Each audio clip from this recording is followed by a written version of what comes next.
keeping out of trouble. Trying to set up receivers. He's going to throw against his body to the end zone. Touchdown. Spectacular.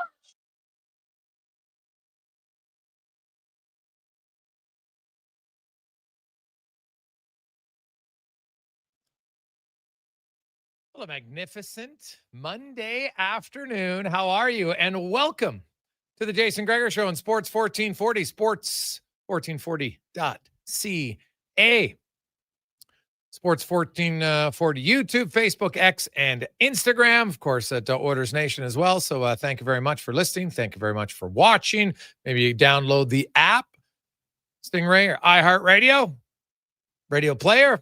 Take us wherever you like. That is outstanding because, man, we have a jam-packed 4 hours on the show to discuss a variety of topics. We'll have the head coach of the Boston Bruins, Marco Sturm, of course, a longtime NHLer who had himself a heck of a career. And, for a while was the most prolific German-born player in the NHL until this guy by the name of Leon Draisaitl came along. And so we'll talk to Marco a little bit about that, but also, of course, his first head coaching job in the National Hockey League. He was an assistant with the LA Kings for 4 seasons, then decided, you know what, I want to be a head coach. So he went down to the American League and was the head coach for the Ontario Reign for the last 3 seasons. The last 2 years, he had 85 wins and 48 losses as the bench boss of the Ontario Reign, and that got him promoted. And different organization, but still promoted to the NHL. So rookie head coach of the Bruins, Marco Sturm, will join us in hour number 1. John Hodge from 3 Down Nations. We'll talk some football. It was a crazy weekend in the CFL. Elks fans, you're probably still hurting because that was a brutal loss. Man, you could see Mark Killen was frustrated in his post-game press conference. You could tell, like, that one stung, right? Like, the game just ends. I'm not expecting the guy to be all jolly. Hey, great. Like, you could tell, man, what did he say? This one stings. And we got to punch some touchdowns in rather than settle for field goals in the fourth quarter. And you got to take a chance. Like, I know Cody Fajardo was 25 of 28. I know he completed 22 in a row. But sometimes you got to throw the ball and 50-50 ball. Curly Gittins was clearly open when it was 20, when it was 24-27, right? And they kicked the field goal, or sorry, make it 27-21. He was open, and you could see his reaction. Like, dude, throw me the ball. Don't just settle for it. Wow, I'll take another sack, and that's okay. No, throw the damn ball. Because there was too many times, I think, took some big losses for sacks. Obviously, we saw the turnover on the that devastating play in the fourth quarter. But, man, the defense played unreal. 4 interceptions, 2 turnovers on down. Much more can you ask? You get your offense 6 turnovers. And hey, credit Edmonton. They did score touchdowns on some of them. No doubt. But in that fourth quarter, I thought a little too passive. We'll also break down the Elks play calling on first down because I didn't love it. It's like running the ball consistently out of the shotgun formation. They ran it 17 times on first down. They gained 53 yards, but 30 of those yards came on 2 carries. Leak and Rankin each had one carry of 15 yards on first down. So they had 23 yards on the other 15. Like, what? That's not good. Right? It's not good at all. So 13, 18, 22, loss of 4, 18. Yeah, it's just not good enough, man. It's not good enough. So 23 yards on 15 carries on first down, like, you're putting yourself in second and long way too often. Meanwhile, when they pass the ball on first down, they had way more success. They passed it 16 times, at 142 yards. Like, not rocket science here, but you're having a little bit more success there on first down. So I would have used it a little bit more, especially in the fourth quarter. So lots of positives. Unfortunately, the negative, Royce Mechie, just, you can tell when it's an Achilles, when there's no contact. He's the only guy in there. Everybody's bunched up in a line of scrimmage, and he goes to take a step and he goes down. And that's awful for him. I haven't got an update yet on the middle linebacker, but Anderson looked like he re-aggravated something. The good news for the Elks is their linebacking core's been pretty good. Jonathan Kongbo, 2 more sacks. First 11 games this year had none. He has 4 in the last 2 games. So their D-line's getting more sacks. Their secondary's getting more interceptions. It's all good. But your offense had to put that game away. They had to. So now the Elks are going to have to, they're just going to have to find a way to win it, at least one of the next two, Hamilton, Saskatchewan. They probably might have to go 4-1 here down the stretch, and they've done it. And the good news is Winnipeg without Zach Collaros, I'm not sure. I think BC is going to finish third, but the Elks will battle Winnipeg and Toronto for that crossover position, and we'll see where it goes. But that's a tough loss. They should be 6-7, no question. You got to find a way to win that game. So we'll touch on that. The Order rookies, if it matters to you, they lose both games on the weekend against the Calgary Flames, 6-5 and 5-4. You know, Manny Savoie is the best player, as he should be. He played really well. Ike Howard, it was okay, but what have I been saying for 2 months, Connor Halley? I'm trying to caution people, or caution, not cautious, caution to not have overly high expectations of Ike Howard. Like, people were talking about, like, this guy's going to come in, oh my God, he got to score 30 goals. And I was like, pump the brakes. I saw people projecting 35, 40 points. I'm like, guys, he's a rookie. I'm not going to have two rookies score you 40 points in the same team. Like, it's not realistic. And there's nothing. Now, he could score 40 points in the minors for sure, maybe 50 or 60. Great. But on a cup contending team, he'll get a look, but he doesn't require waivers, and he's going to have to play really well. Otherwise, he'll start in the minor leagues, which there's nothing wrong. Where did Matt Savoie play last year? In the minors. Did it hurt him? Not at all. It helped him. He got confidence, played in a lot of situations, learned how to play the pro game, because the pro game is tough, boys and girls. It is really, really difficult to have success. So, main camp, of course, today the rookies had one final practice day. Main camp will get going. They have physicals and everything on Wednesday, and then they will be on the ice on Thursday. And this coming Sunday, the old split squad, as the Oilers and the Flames will play 2 of their 8 preseason games. Hallelujah. It's the final year of 8 preseason games in the NHL. I could not be happier. I don't know about anybody else, but that is a great gift from the NHL to only have a maximum of 4 preseason games starting next year. Shorter camp, shorter preseason, because honestly, there's only so many guys. Like, the Oilers have 16 forwards battling for spots. That's just the truth, and we'll kind of go from there. Also, quite the weekend in the National Football League. How you doing in your fantasy draft? You still alive? It's early. If you're in a guillotine, maybe if in other ones, how disappointed are you if you have Joe Burrow, who is done for, they're saying maybe up to 3 months. Ouch. Only good news for the Bengals is they're 2-0. I don't know how they're 2-0, considering, well, they played 2 bad teams. That's why they're 2-0. Let's call a spade here. It's not look good. But Joe Burrow, turf toe, it's going to require surgery. That's awful. I know turf toe is kind of one of those things. You're just like, what? It's a unique term for an injury, but it's going to require surgery. So 3 months. Jaden Daniels got injured in the Thursday game against Green Bay. Now they're saying he's out at least a week. And meanwhile, Connor Halley, as I kind of stumped LT with this, and I probably would have stumped most guys when I said, do you know who leads the NFL in passing yards right now?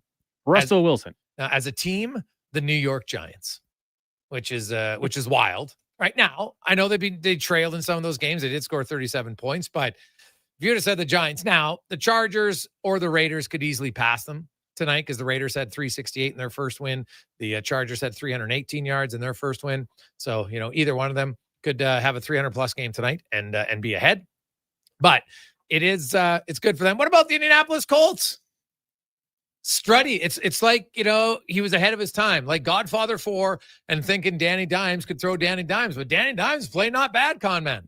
Never wrong, just early. That's the saying, right? It's been fun to see. Indiana Jones, maybe the best nickname in the NFL right now. And I actually kind of, predicted this one to happen. That was my pick for this one, was the Colts finding a way to get the job done, because I kind of bought into them. Like, they get the run game going. If Daniel Jones can just absorb some of the things he learned from his time with the Minnesota Vikings and now with Shane Steichen, I mean, he was taken as highly as he was for a reason. People thought it was a bit of a reach at the time, but not that big of one.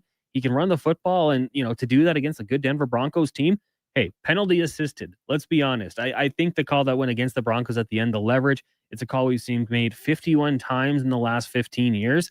Probably doesn't get called all the time and probably gets missed here and there. cost the Broncos in the end. But you got to give the Colts credit, hanging around with a good Denver team and getting the job done. Defensively, they play pretty well. And Jonathan Taylor, man, he's found his game. 165 yards on 25 carries. Things you love to see. So, yeah, I enjoyed watching that game. Some good entertainment this week. The Seahawks, a big win over the Steelers. They look pretty good. The Dolphins are not good. And, that's not a surprise to me. The Bengals are 2-0, but they might be the worst 2-0 team going. The Lions offense, after a slow first week, they look pretty good, putting up 52 points on the Bears. The Eagles, man, talk about one play that changed the whole outcome of the game. It's 13-10 in the third quarter. The Chiefs are driving all the way down the field. Mahomes, cross pass, looking for Travis Kelce, off his hand, deflection.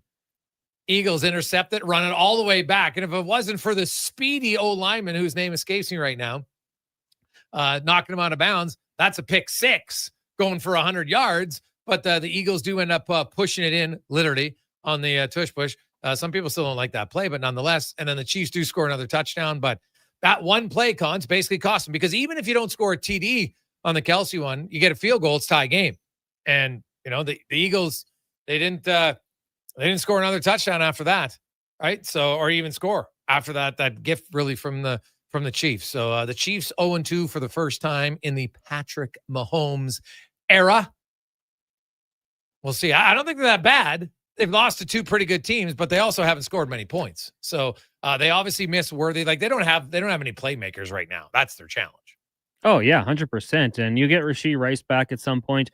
Corny move with those shirts before the game. Yeah. I don't know if you saw that. So I'm glad they lost that game. It has nothing to do with it. But, you got the Giants next week. Hey, we got two of the top passing attacks in the league potentially. It's been interesting because Mahomes has kind of had to rely on his legs, and he did so very well against the Chargers. And the Eagles, he had two big runs. Yeah, like he can make those plays. The receivers are letting him down. And Travis Kelce, second game in a row where he's had a really good play for the opposing team. Week one takes out Xavier Worthy. This time it's a turnover. He did kind of redeem himself against the Chargers, had the big touchdown catch and run. But yeah, they're unfamiliar territory. I wouldn't be panicking. Like the Chiefs do have a tough schedule. You got the Ravens. You do have the Lions coming up, the Commanders. We'll see if Jaden Daniels is healthy for that one. It's like 6 weeks away. So plenty of time. But yeah, this is going to be a tough one. And once they get healthy and get Rashee Rice back, I think they're going to be fine. But got to weather that storm until then. Oh, yeah, for sure. So, going back to the CFL, that's just a tough loss. Like let's call a spade here. We'll get a full injury report here probably tomorrow on the green and gold, but it didn't look good for Metier. And Anderson looked like he might have re-aggravated something. So we'll see what happens there. I did like their secondary play. I like their D-line play. The good news, I guess, the only good Metier injury is they don't have to, they've got so much depth. They've got two other starters on the defense. They got 7 starters on offense with receivers and O-linemen in a lot of the time. Or you take out a receiver, you put in the fullback green. So they don't have to put a national in, right? Like they got flexibility. They can play just whoever their best safety is now without Metier injured, and because he's obviously the best one when he's healthy. So that's kind of the only saving grace from that. 833-401-1440, 833-401-1440. You can text us in our email inbox. It is the Gregor Show, as always, presented by PlayAlberta.ca. Get in the game. Hey, doubleheader tonight, Monday Night Football. Better odds, even easier access. Check it out on the app. And also the Jays, they are rolling. Get the sweep over Baltimore. And you can get your tickets, $21 million for Lotto Max at PlayAlberta.ca. We got some early texts coming in. Hey, Gregs, what'd you think of the Clattenburg kid? Quite physical, great attitude. Do you think he can play from Trailer Park Ryan's? Good question. He's exactly what I said. And you know what? You got to get noticed. Part of sports in any tryout is doing something to get noticed. Right now, is he going to fight all the time? Like I was watching him. He's not a great fighter, but he's willing. And so sometimes, willing just shows, hey, you can change the momentum. I don't think he wants to fight all the time, to be honest, or maybe get a little bit better at it. But still, he's just an agitator. And the organization doesn't have a lot of that. So if you can kill penalties, chip in some offense, be an agitator, be reliable defensively, yeah, I think down the road he'll have a shot because he's going to bring something that not a lot of other players bring. But the skill, the skating is definitely something that he's gonna have to work on. But you know what? In talking to him and even reading Speck's article on him, like he knows exactly who he is. right? He knows exactly what he wants to do. He's got a plan. He's going to play a certain way, and it's a hard way to play. Don't get me wrong. When you are a guy who is an agitator and, you do anything to get it off your game, sometimes you're going to take your lumps. It just is, because some other teams are going to have some bigger, stronger guys, and eventually he'll be like, hey, I don't have to fight everybody. And sometimes you can be more effective by not fighting. That irks him even more. I'd be Claude Lemieux. You pick a few spots here or there, but you don't got to fight all the time. But you can agitate all the time, and you can stir it up.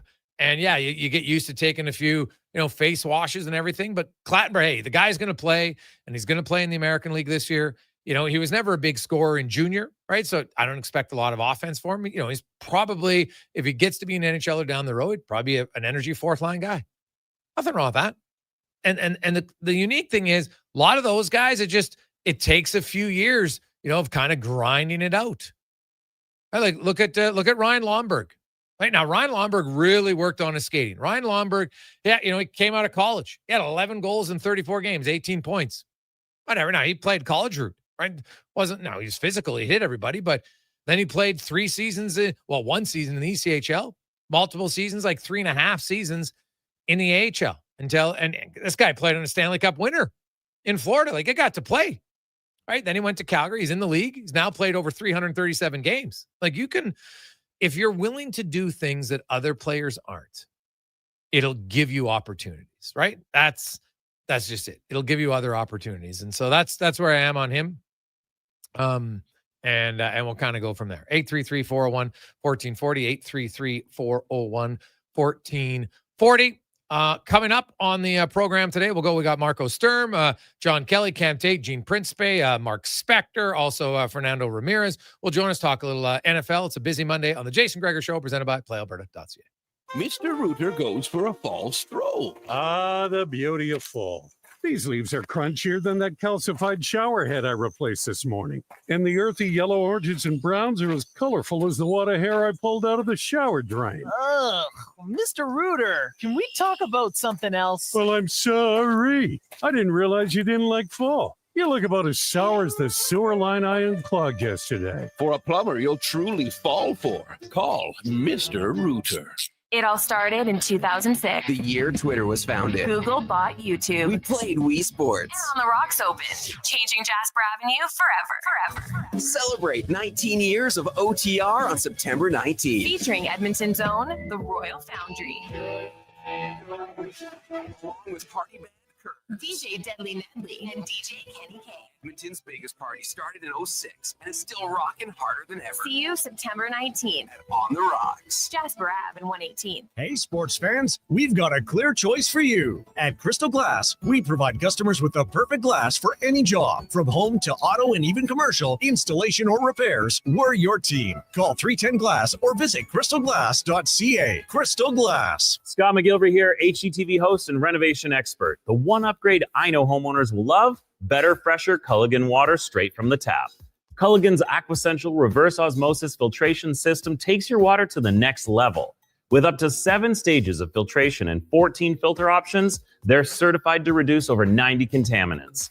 Your tap water is about to get a major upgrade. Safer water that tastes great. Get started with a free in-home water test at Culligan.com. Culligan, water you love. $1 plus tax for a smooth, small premium roast coffee at McDonald's?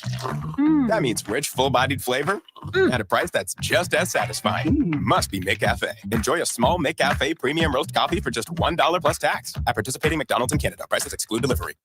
Wow. Get ready for a silly hockey fans. Your partner in power just skated onto the ice. EWEL.ca, the new e-commerce website for electrical wholesalers Edmonton, is ready for the power play 24/7, 365. UL skates to where the puck will be in 5 years. Now that's forward thinking. Killer selection, slamming products from the best brands, and legendary service. Don't sit on the bench. Get your account today at EWEL.ca and win that project. Plug into your partner in power. Get an EWEL.ca account today. Want some good news? St. Albert Dodge is holding the biggest sale of the year on their in-stock Ram 1500 Sports. Every single one on the lot is discounted by a whopping $14,000. Yeah, 14 grand. And St. Albert Dodge has the best selection in Alberta. Over 90 Ram 1500 sports to choose from with great packages, including the Night Edition and GT models, all $14,000 off the ticket price. Get down there and see how easy it is to do business at St. Albert Dodge.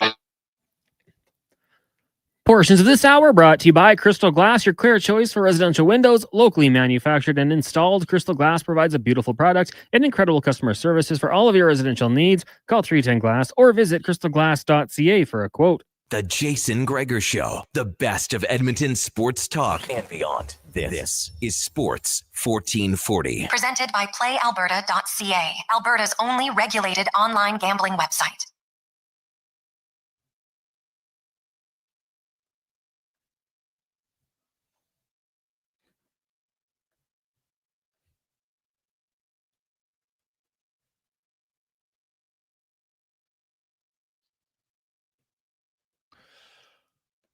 Monday afternoon continues on the Jason Gregor Show, Sports 1440, sports1440.ca, as well as our YouTube, Facebook, X, and Instagram channels, as well as Oilers Nation. So thanks for listening and watching. Tell a friend. And if you're at our YouTube channel, be sure to hit the subscribe button. Very much appreciated. Allows us to give more stuff away for you. So, hey, you do us a favor, we'll return the favor. So it'll be fun. We'll be giving some tickets and much more away there. Let's get to our big guest of the day now, brought to you by the Spruce Grove Saints, their home opener, the brand new Thompson Family Arena, unveiling this Friday night in Spruce Grove as the Saints host Brooks. And man, that facility is unreal. We're actually going to be live on location on Friday at the grand opening as they get set to start another season. So get your tickets at sgsaints.ca. As our big guest today, of course, comes in. Longtime NHLer, played over 938 regular season games, another 68 games in the playoffs, had over 500 career points in the National Hockey League. He was an assistant coach for 4 years, has been a head coach in the American League for the past 3, and now will have his first NHL head coaching job with the Boston Bruins coming up here in just a few weeks when they drop the puck on the 25-26 season. Marco Sturm joins us. Marco, welcome to the show, man. How you doing? I'm doing excellent. Thanks for having me. Well, hey, first of all, congratulations, man. You make it. You played in the league. You debuted back in 1998, 97, 98, and you know what? You put some time in as an assistant and as a head coach in the AHL, and now you get the job. I guess kind of take me through when, because you finished playing in 2011-12 with Florida, and then I know you played a little bit the following year in Cologne, and then you joined the Kings as an assistant in 18-19. Like, was coaching at the NHL level something you always wanted to do, or did that kind of come late in your career or even post-career? It actually came post-career, believe it or not. I had never thought I want to be a coach. I know everyone says the same thing, but I wanted to spend some time after I was done with my family, what I did, and then I slowly started youth hockey with my kids. So that's how I got into it. And then all of a sudden it was a prep school, right? And it got bigger and bigger. And then Team Germany actually hired me, as a national team full-time job. And I took it. So I was traveling back and forth from Florida to Germany a lot, but it was great for me. Just had a little taste what it means to be a head coach and also represent my country. I think the one thing, the silver medal 2-18 with Germany, that actually changed everything, right? Okay. After that, I got calls from the league, NHL. So after that, I knew I want to be back to the NHL. I want to be with the big boys again. I missed being around teams. I missed being around players, and after that was my goal. And lucky enough, the Kings hired me as assistant. Well, yeah, you started in LA for 4 years. What was the biggest learning for you as an assistant coach at the NHL level? Yeah, no, first of all, Todd McClellan and his staff, the coaching and the video staff, and even management, Rob Blake, these guys, I couldn't ask for better mentors than these guys. Like, Todd he took me under his wing. He showed me the other side, not the player side. He actually showed me the coaching side, what it means and what it takes to be a coach in this league, how you prepare every day, how things work, and how you know, the practice, the daily work as a head coach. And for me, to just kind of not to sit back, but just to watch him do all those things from one of the best, I couldn't ask for a better guy and better person. So, you know, after that, that's where I knew I don't want to be a assistant coach. Yeah. I knew I want to be a head coach. And because that's just more me, right? And that's why I took a little bit of different route and went back to the bus, back to the minors, and because of it. And lucky enough, everything paid off. Marco Sturm joined us. And so that's smart. Like, you're not the first guy. There's, you know, Jay Woodcroft. There's been other guys who want to be a head coach, and they're like, well, hey, the best way to show people you can be a head coach is you got to coach at the AHL level and learn. So you were an assistant for 4 years with Todd. Then you took over the Ontario Reign the last 3 years. And man, the last 2 years, you're 85-48, really good record of the American League. Yeah. What did you find out? What was the biggest adjustment or learning curve of being a head coach now when you run your own program? What excited you the most about that? Yeah, no, you know, be the boss every day, basically, right? You have to manage, your team, your players, but also the staff, right? You got to do it under pressure, not on practice days, on game days. You know, that's something I kind of, you don't have that as an assistant coach, right? You have the area, the special teams, the PP, whatever it is, but you're never really in charge. So I think that's something was really important for me to get that going again. And also the bench management. You know, a lot of people, a lot of coaches don't even talk about. But I think how to manage a team on the bench, the guys in front of you, it's not just, hey, changing one player or one line, whatever. No, there's more to it. And again, that's something I got out of my time in LA and also in Ontario. Yeah, well, that's a big one. Where did you feel like managing the bench, Marco? Because when you're a player, you're probably really just thinking about yourself, maybe your line mates, and you're not even really worried about everything, right? But now as a coach, like, so you're monitoring the bench, and you're like, okay, I want line 1, and now in line 2 and line 3. But then in your head, you got to be like, well, geez, line 3 hasn't been out there for a while. I got to get them back out there, right? Like, there's a lot going on. Yeah, absolutely, and you're absolutely right. Like, as a player, you wait for your name or number to call up, and that's it, right? But there's more to it, right? You got to know where you're at, time of the period, whatever it is. But you also, for me, is, yes, just for example, you're going to play the Edmonton Oilers. Yeah, yes. But I also want to not just beat the team. I also, me personally, I want to be the coach I coach against, right? And that means I got to manage better than him. And it could be, you know, tweaks, throughout the lineup, the rotation, like I said, the timing of a period or game, whatever it is. There's a lot more to it, but people probably don't even know. So again, but that's something I really learned a lot, not just from Todd, but also from the really good coaches I had when I played with Daryl Sutter, for example, or Claude Julien. These guys were very smooth on the bench. There was no panic. All right. Everyone knew always what was going on, and those guys also stay calm when it matters. So again, there's a lot more to it, and again, that's what I tried to, adapt, especially in the minors. Marco Sturm joins us, head coach of the Boston Bruins. Marco, can you kind of give us a description of your personality and approach as a head coach? Yeah, no, I think, end of the day, I probably coach exactly the same. The way I played, pretty much, right? I play with a lot of structure. I like structure. I play with a lot of speed. I like to play fast, right? And I play with a lot of energy. So, and I also coach with a lot of energy. So, very, very similar. And that's how I'm going to approach things. I'm excited to get this opportunity. And again, the way I played and the way I coach, I hope I can show and lead the way every day to my players in the locker room because we want to get back where we at in the last decade. So we know there's a lot of work to do, but I'm excited about that.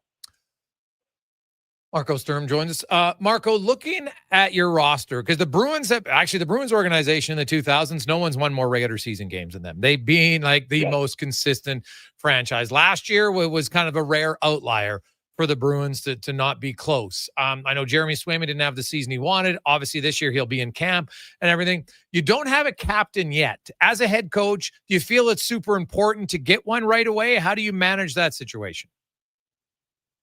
I mean, I don't know if it's super important to get one right away, but at one point, yes, I think every coach wants to have a captain, and but again, we're in a little bit of different situation, and again, and me and management, we talked about it, and with Cam Neely, I'm also new, so I never. Yes, I played against or coached against the Pasternak and these guys, the McAvoy, but I really didn't know them as a person. So we were like, okay, it's no rush right now. Let's see, let's get to know those guys first, and then we can still make that decision, right? Because there's no rush right now. And I said it before. This is the original 6 team. This is the Boston Bruins. This is not just whatever, right? Yeah. I think we all want to make the right choice for the right team, for the right franchise.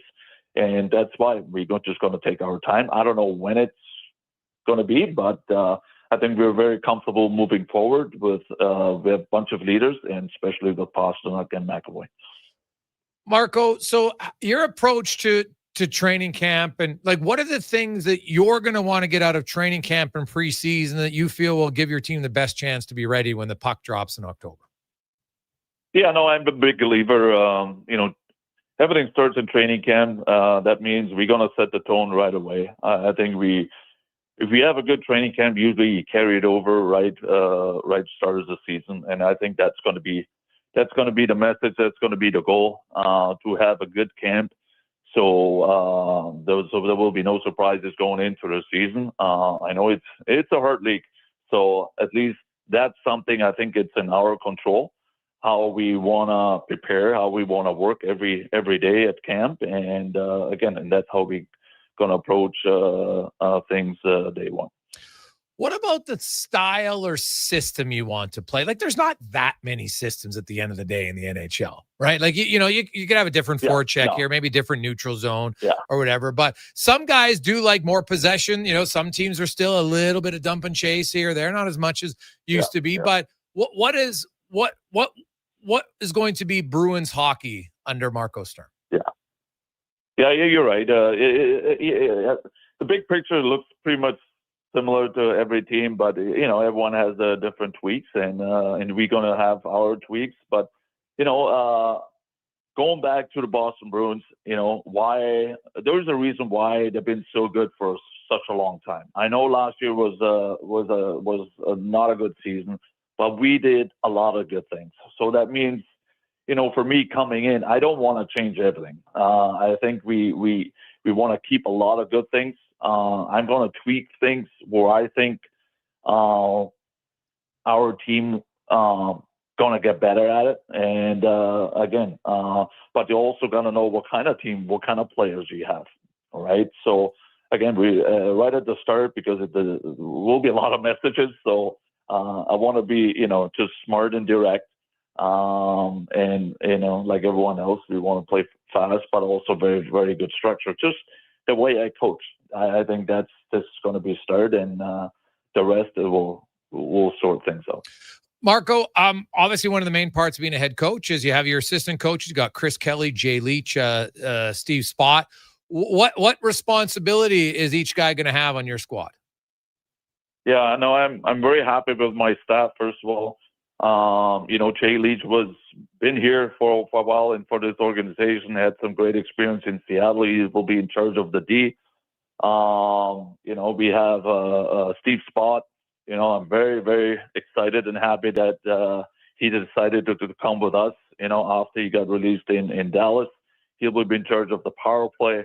And I always love a former player like Chris Kelly, not just who played the right way when he played, but also he's a great human being, and he loves to work. He loves to win. He loves to get better. So he will take care of, especially the forwards, the centermen, because he was a centerman before.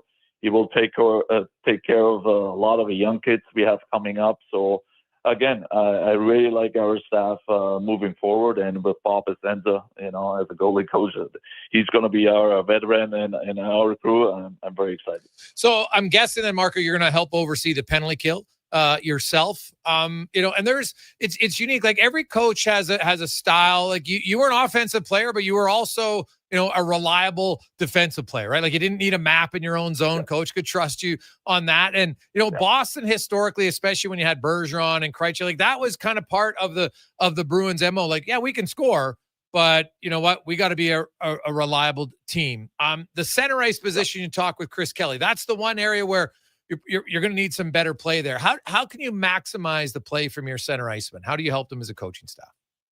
Yeah, no, I have a few things in mind where I can help the players, but you're absolutely right. I mean, I played with the Bergeron, I played with the Krejci, I played with those guys, and believe it or not, they gave me the national team. I copied the Boston Bruins system, and especially the way the center plays up and down ice. And again, I was fortunate enough to play with a lot of good players, even like Ante Kopitar, and they're very similar. And they're all very supportive. They're always available in the middle.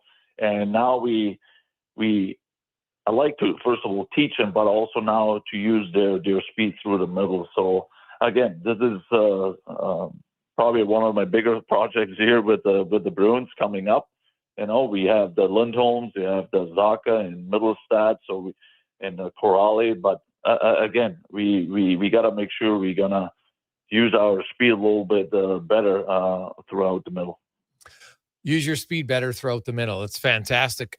What about matchups in game, Marco? You mentioned how you want to take that and you want to feel like, hey man, I'm out games the opposing coach. So are you a guy? Are you big? Do you think on home ice and line matchups? How do you approach that? Yes and no. I mean, it always depends where it goes. But no, I'm usually a coach who like to match up. And but again, the good thing about me, I think, I played the game. I played in this league for a long time, so I have a really good feel about wherever everyone is at. And if I feel like no, this is not going to work, I can quickly adjust on things. So, but yeah, usually I start with that and then see how it goes. Marco, you are the first German-born NHL head coach. You're also the first European who played in the NHL to become the head coach for the same team that you played on. So a little bit of breaking through the glass. I want to get your thoughts as a proud German about Leon Draisaitl, who of course has, he's one of the best players in the world. Obviously, he's the best German player we've ever seen. Yeah. But what is it about? And obviously, you talk about Team Germany, and we got the Olympics coming up. But what is it about Draisaitl that, as a coach, or maybe even as a former player, you just kind of marvel and really respect about his game? Yeah. No, for me, he is the best. And again, I got to know him in the national team. I coached him, like, I would say 2-3 years in a row. So okay. I kind of, he was still young, so I kind of saw him and I was part of just looking at him, how he improved every year, right? And now look at him. So again, the one thing what really stands out to me about Leon is forget about his skill. But the biggest thing about him, like, he wants it. Like, if he can play 60 minutes, he would. So he gets pissed when he's not on the ice. So he's such a competitor, right? And if you look at around the league, all those top guys, the superstars, they have that in them, and especially Leon. Sometimes you have to pull him back a little bit because he just wants to be out there all the time. He wants to be the best every time he touches the ice. And that's a mindset, something he cannot teach, right? And that's why I love this guy.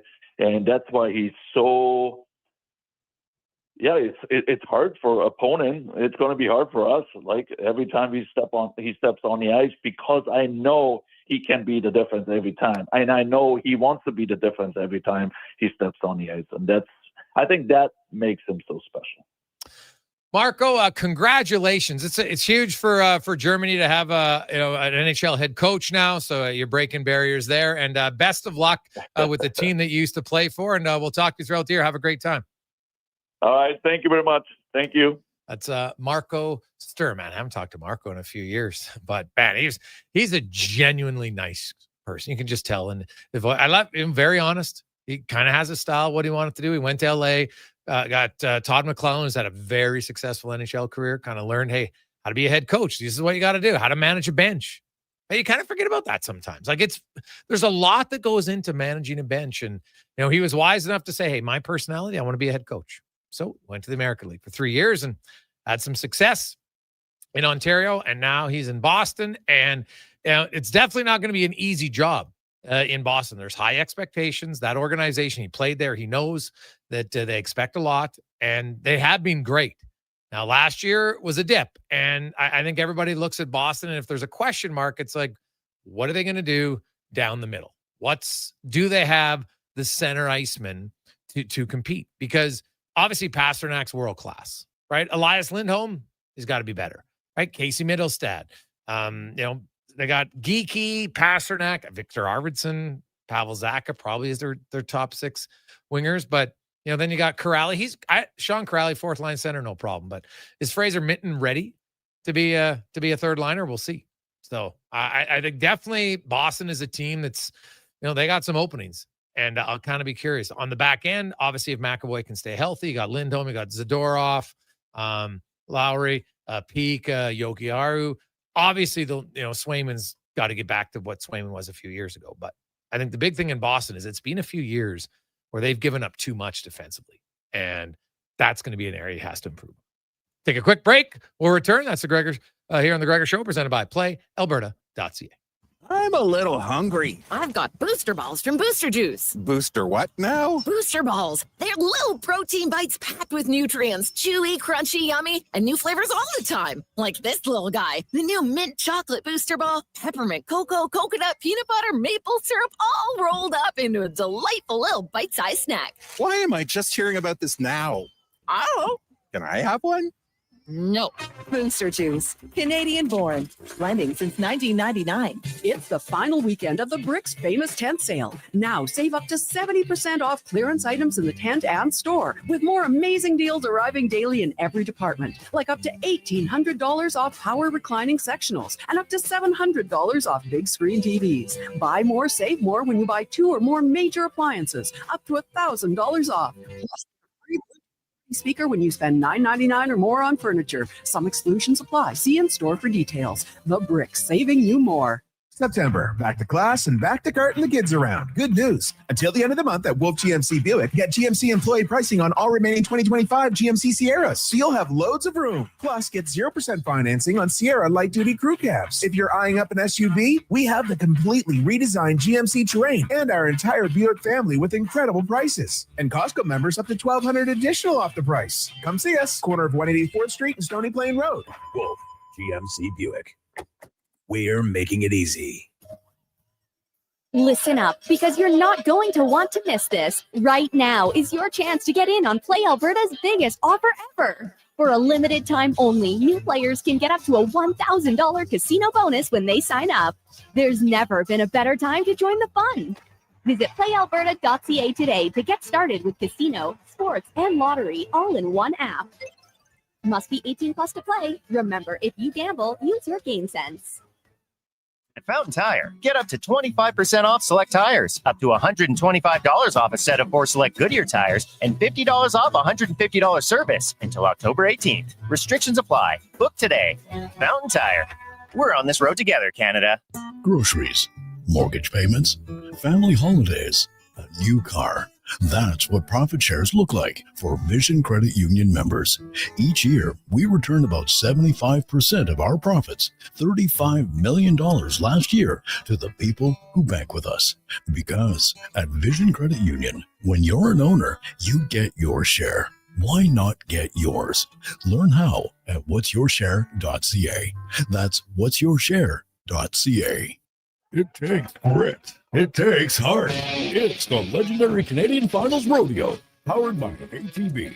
From October 1st to 4th in Edmonton, the nation's best go head-to-head in a battle of pure willpower. Witness the raw strength and adrenaline at Rogers Place. Plus, soak up the Western lifestyle at the Canadian Country Expo with free admission and shuttles running between the expo and the arena. This is more than a rodeo. It's a showdown. Get your tickets now at cfr.ca. Portions of this hour brought to you by Cantork. What's the best way to beat the tariffs? Buy Canadian. Cantork's products are not only made in Canada, but right here in Edmonton. Save money, support Canada at cantork.com. Hat tricks, touchdowns, and home runs. Get it all with the Jason Gregor Show on Sports 1440. Presented by PlayAlberta.ca, Alberta's only regulated online gambling website.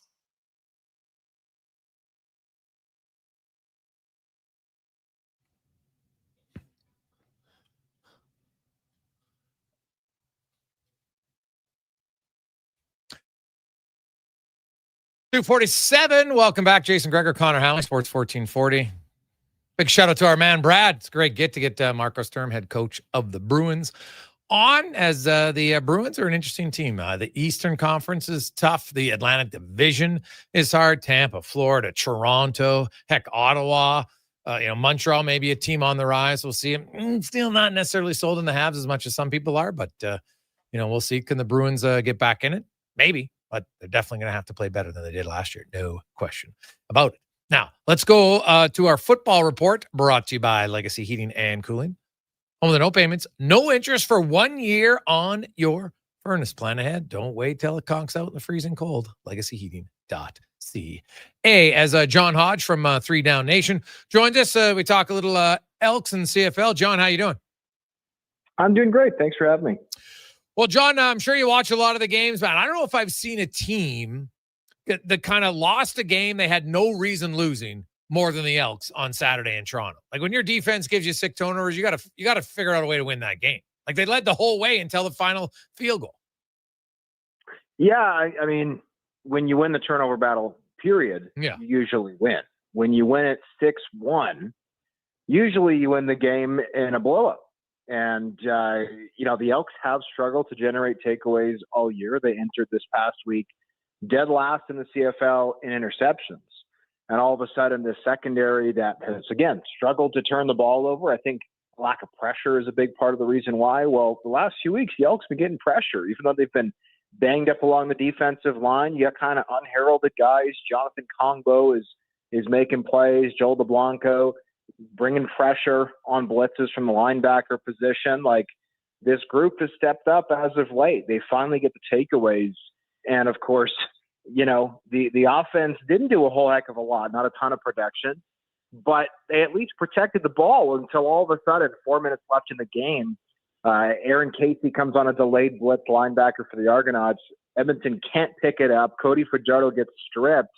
And then David Beard, the same center who failed to pick up the blitz, wasn't able to scoop up the ball. And so, a real heartbreaker for the Elks. When you go on the road, when it's tough to win that turnover margin, period. But when you want to put it by 5, you got to win the game. Oh, and God, this was a costly loss for them in the standings. I thought at times, I know Cody Fajardo completed 22 in a row and 25 of 28. But I also felt at times like for sure when it was 24-21 and they were down inside the 15-yard line and you saw Gitten's reaction. I watched that replay. He was open. Now, wasn't like widely open, but it was like at times Fajardo made a lot of safe passes, but didn't really want to throw anything that was overly kind of maybe a 50-50 ball. And I think sometimes you got to do that. I agree, right? You can't play it too recklessly, but you also can't play it too safe. And I thought that the Elks did the latter. Like, Cody Fajardo averaged 8.2 yards, right, per completion. Like, that's not enough to threaten the defense. And he did not complete a pass longer than 22 yards. And I will say this for Cody, he's never been a deep ball kind of guy. And especially with Stephen Dunbar out of the lineup, I don't really see Edmonton as having like that big number 1 game-breaking receiver, like a DeMonte Coxey, like a Keon Hatcher, like a Kenny Lawler. It's more of a possession group, right? It's not as explosive as some other units, and that's something that Ed Hervey, the team's general manager, made very clear heading into the season. He was not going to spend big money at the receiver position. He felt like they could go out and get receivers, fill out a decent receiving core. He wanted to spend his money along the offensive and defensive lines in the trenches.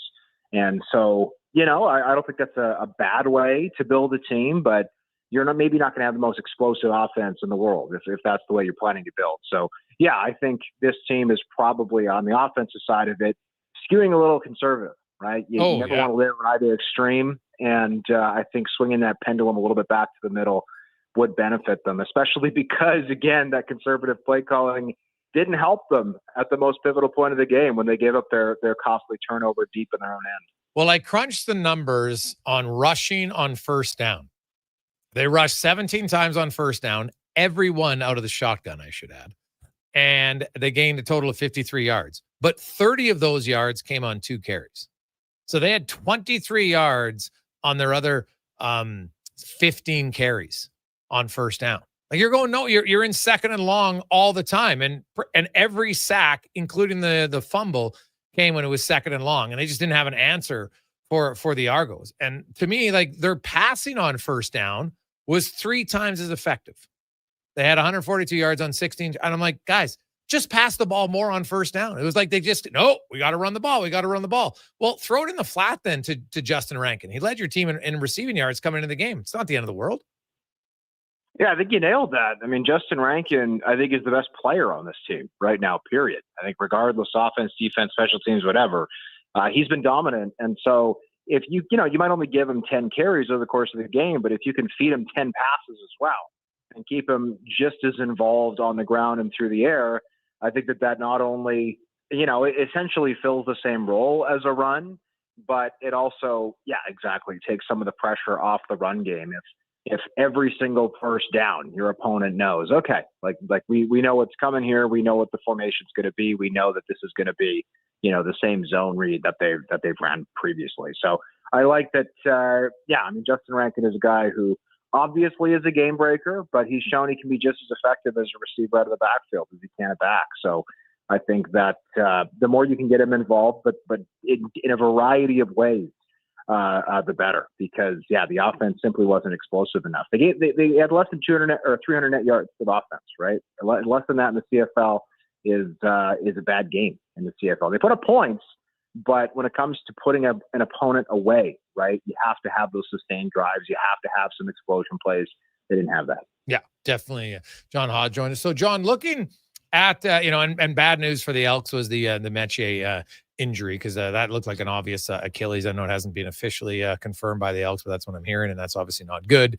Anderson looked like maybe he re-aggravated something, so we'll see. But I will say, like you talked about it earlier, they've had some injuries. Like there's no Jake Seresnan or Robbie Smith, and they've actually gotten more pressure here the last 2 games, right? Like Congo has 4 sacks in the last 2 games after having none in the first 11, and the defensive line themselves has more sacks in the last 2 games combined than they had in the first 11. So their D-line's better, their secondary's better. I like their play calling. What do you see their chances against Hamilton coming up this weekend? Well, I think if you're the Elks, you're hoping that the Ticats have a little bit of an emotional hangover here. They just played a very emotional game, right, in the Team Ted game. The passing of their late general manager. I wrote a memoir for 3 Down Nation about Ted. Great guy, wonderful football mind. And, maybe the Montreal Alouettes getting back on track after a 5-game losing skid. Maybe that keeps the Ticats with their foot on the gas a little bit here, so to speak. But the Ticats haven't had to deal with a lot of urgency as of late. And I mean, they've got the season series with the Alouettes, and they're still 4 points up. So I'm sure that team's not planning to just coast to first place, but maybe the Elks can catch them a little bit flat-footed here. It can be tough to sustain that intensity over long periods of time, but this is a must-win game for the Elks, right? I mean, they're trailing BC and Winnipeg. It's impossible to make the playoffs unless you catch one of those 2 teams, and they've already lost the season series to both of them. So the Lions, yes, they're coming off a win against Ottawa, but they have a flawed defense. Winnipeg banged up at the most important position, and Chris Streveler's not getting it done. So I don't think the Elks are done here, But this game against the Tiger Cats is as important as any they've played. They should have won this last one against the Argonauts. That would have put them not in the driver's seat for that third and final playoff spot in the West Division or that crossover spot that could be available at 4, but it would have put them in a really good spot, right? They would have been just one little hurdle behind those other two clubs. Now they are still a couple of strides back, and so they've got to make that up this week. You mentioned the Winnipeg Blue Bombers. John Hodge joins us from 3 Down Nation. Collaros, and without him, their passing attack, just Strevler can't pass the ball like him. He just can't. And like I look at Winnipeg, I think they're in a real lot of trouble here. I think BC is going to finish third in the West, and it's going to come down to Toronto, Winnipeg, and Edmonton for that final spot in the East. I made the same prediction on the 3 Down Nation podcast. I've got BC at 3 right now, and it's because I just think Nathan Rourke is arguably the best player in the league. And the defense, again, has some flaws in BC. They don't have the same kind of tested playoff pedigree as the Bombers do, obviously going to 5 straight Grey Cups. And obviously we need to know what's going on with Zach. He had a head injury. We know that. We don't know when he'll be back. I've been led to believe that he will be back at some point this season, could even be this week. So we'll have to wait and see when they start practice. I believe it's tomorrow is day 1 for them. But, yeah, I mean, Chris Streveler, 6 touchdowns, 10 picks. And that's obviously not good enough, right? In this day and age, the expectation is generally a 2-to-1 ratio for touchdowns to interceptions, and he's almost reversed that for 1-to-2 ratio. So you like what Chris Streveler delivers as a leader. You like what he delivers as a runner. His ability to, it's happened a couple of times now when the receiving corps has gotten banged up, where he's been out there running routes, and he can actually do that effectively. He played some receiver in college. He can block. Like Chris Streveler almost reminds me of, like, this is a way throwback, but almost like a Jackie Parker. Like he's somebody who is an ultimate football player. I'm just not sure he's a franchise quarterback. And I think if you look at his career statistics as I did the other day, I mean, he threw for more touchdowns than interceptions as a rookie in 2018. And that has just gotten worse over the course of his CFL career, this being year 4, of course, with a 4-year kind of excursion to the NFL in the middle of it. So, yeah, I think that Winnipeg needs to get Zach Collaros back if they're going to make the playoffs. The good news for them is I think they will. But obviously, Collaros also hasn't lit the world on fire. 14 touchdowns, 13 picks this year. I don't think the group around him, particularly in the receiving corps, is as good as it needs to be. First-year offense coordinator Jason Hogan, I don't think has done a brilliant job of scheming that offense. But Zach is a 2-time MOP for a reason. He needs to be better, and the Bombers need him back in that lineup for sure. Awesome. Lastly, you look at the Saskatchewan Roughriders, that Montreal game. Like, they got waxed by the Owls. What are the Owls that good? Did they just wake up? Did Saskatchewan play poorly? What do you make of that game? Well, Saskatchewan's secondary was really banged up, and they started Kerfala Exame at corner, a 6-year veteran who had a grand total of 0 starts heading into this week. He's a special teams player, not a quarter, and he got lit up as I anticipated he would. No disrespect to him. Super nice guy, really talented special teams player, not a corner. So I think that was part of it. I also think there was just a little bit of that emotional hangover I was talking about, right? Like, this team swept the Labor Day Classic and Banjo Bowl for the first time since 2018. They've got this lead. The Calgary Stampeders stubbed their toe before their bye week. Like, the Riders could not have been riding more high going into this game. And the Montreal Alouettes, still not healthy at the quarterback position, obviously, with Davis Alexander still out. But Claude Bethel-Thompson, not super consistent, but has played some really good football in this league. He was at the top of his game. And the supporting cast is finally starting to get healthy. Like Mustafa Johnson, brilliant defensive lineman. He's back in the lineup. They had Tyson Philpott out for a 6-game stretch, Austin Mack out for a stretch. Like, they're getting a lot of their supporting cast. And I think when Davis Alexander comes back, the Alouettes are going to look a lot more like the team that's looked just about unbeatable out of the gate this year, and not at all like the really banged up kind of mediocre club that they were in the halfway point of the season. John, great stuff, man. It should be interesting to see what goes on this weekend. Of course, you mentioned Edmonton. I would agree. I think they're pretty much in a must-win situation. At bare minimum, they got to split against Hamilton and Saskatchewan. Winnipeg and Ottawa, Calgary, BC, and then that Montreal-Toronto game obviously be huge for second place in the Eastern Conference. So some intriguing matchups on Friday and Saturday. We look forward to it. Thanks so much for your time. Thanks, Jason. Anytime. That's John Hodge from 3 Down Nation. Coming up in the next hour, we got the 2-minute warning with Cam Tate. Also, John Kelly is back in the National Hockey League. We'll get to that. We got Mean Gene Principe. We got Spec, Fernando Ramirez. Well, we'll get your thoughts. 833-401-1440, 833-401-1440 coming up in our email inbox. Lots on the Elks. We got a lot of texts on them. Also, the Oilers main camp gets going. Some people are already, man, some of you jumped on really quick and you're already breaking ankles jumping off the Ike Howard train. So we'll get to that and more. But first, it's Conman and a Sports 1440 update brought to you by 01 Hockeyology, training that improves your game year-round during the season. Work on skill development, refining your shot, skating, edge work, and more on and off the ice. Sign up 01.ca, ZERONE.ca. This is a Sports 1440 update. 2 games in NFL tonight to wrap up week 2 at 5 o'clock. The Texans host the Bucs, then at 8 o'clock. The Chargers in Vegas taking on the Raiders. Lots of news from the quarterbacks today. Cincinnati Bengals QB Joe Burrow is going to undergo toe surgery. It'll sideline him for a minimum of 3 months. With that, Jake Browning will become the team's starting quarterback. Commanders QB Jaden Daniels suffered a left knee injury, leaving his status for Sunday's game against the Raiders in doubt. And Vikings pivot J.J. McCarthy diagnosed with a high ankle sprain. It'll keep him out for 2 to 4 weeks. Carson Wentz will be QB1 in the meantime. And for the Chicago Bears, cornerback Jalen Johnson out indefinitely with a groin strain. Major League Baseball tonight. Jays out in Tampa taking on the Rays. First pitch, 5:35. Elsewhere, you got the Cubbies and the Pirates. Twins host the Yankees. Reds in St. Louis. Astros taking on the Rangers. Diamondbacks and Giants, and the Dodgers host the Phillies. And Cameron Rogers made history in more way than one earlier today when she won the gold in the women's hammer throw at the 2025 World Athletic Championships in Tokyo, becoming the first Canadian to successfully defend a world title in an individual athletics event and posted the longest distance in the world since July 2017. Coming up in hour 2 of the Jason Gregor Show, we'll be joined by the voice of the LA Kings, John Kelly, and hear another edition of Cam Tate's 2-minute warning. I'm Connor Halley. This has been a Sports 1440 update.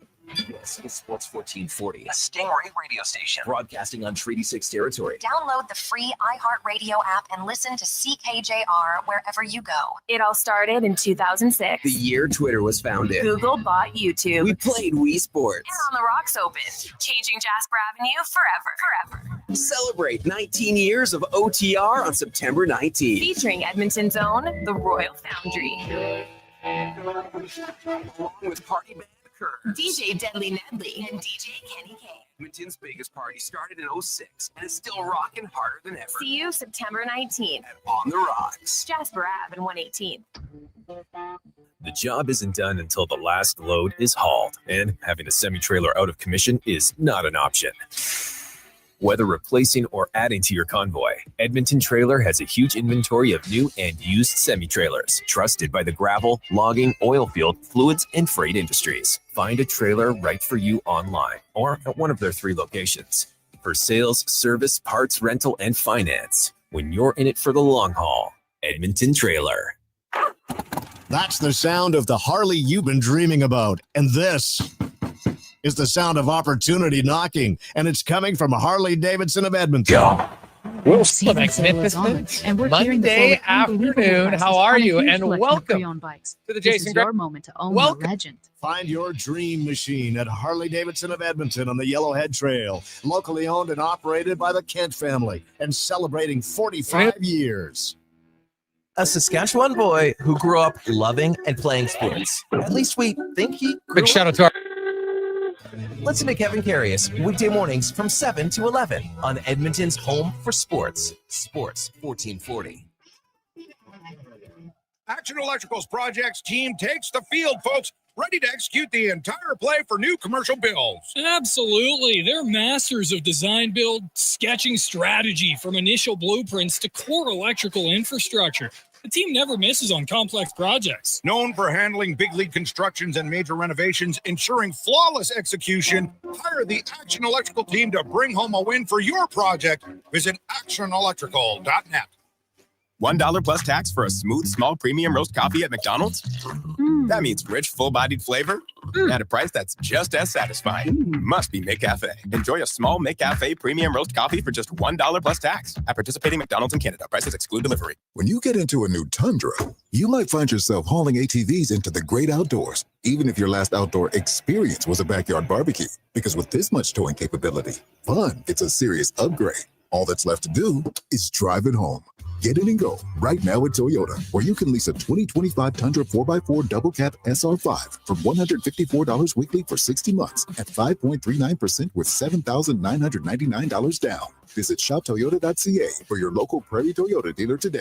It's time to rev up your engines at the Finning Sales Event, Tuesday, September 23rd. Take advantage of event exclusives and score big with 0% financing. Demo the latest Cat heavy-duty equipment as they celebrate 100 years. Plus, you can pick up your perk with every equipment purchase, $2,000 in additional discounts or free select attachments. Big machines, big savings, big fun. That's Tuesday, September 23rd. Edmonton Finning, 10910 170th Street Northwest.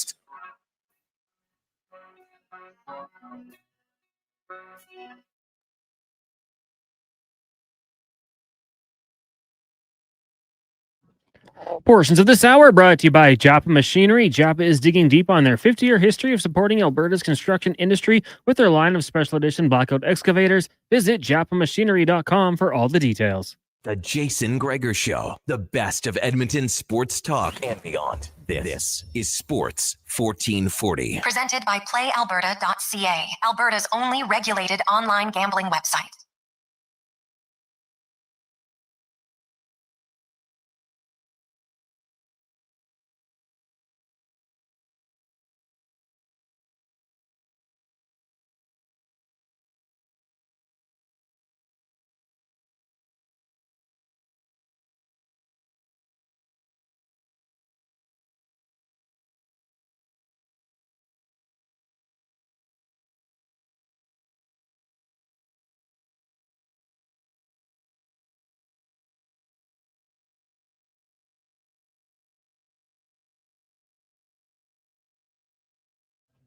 Just after 3 o'clock. Welcome back, Jason Gregor, Connor Halley, Declan Kruger with you. Sports 1440, sports1440.ca, as well as Sports 1440 YouTube, Facebook, X, and Instagram. Also, Oilers Nation. So thanks for listening.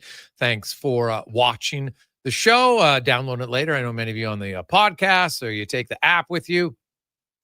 Wherever you go, in the city, in the province, in the country, even go out of the country. As long as you're on 5G, you can get the app. So good luck.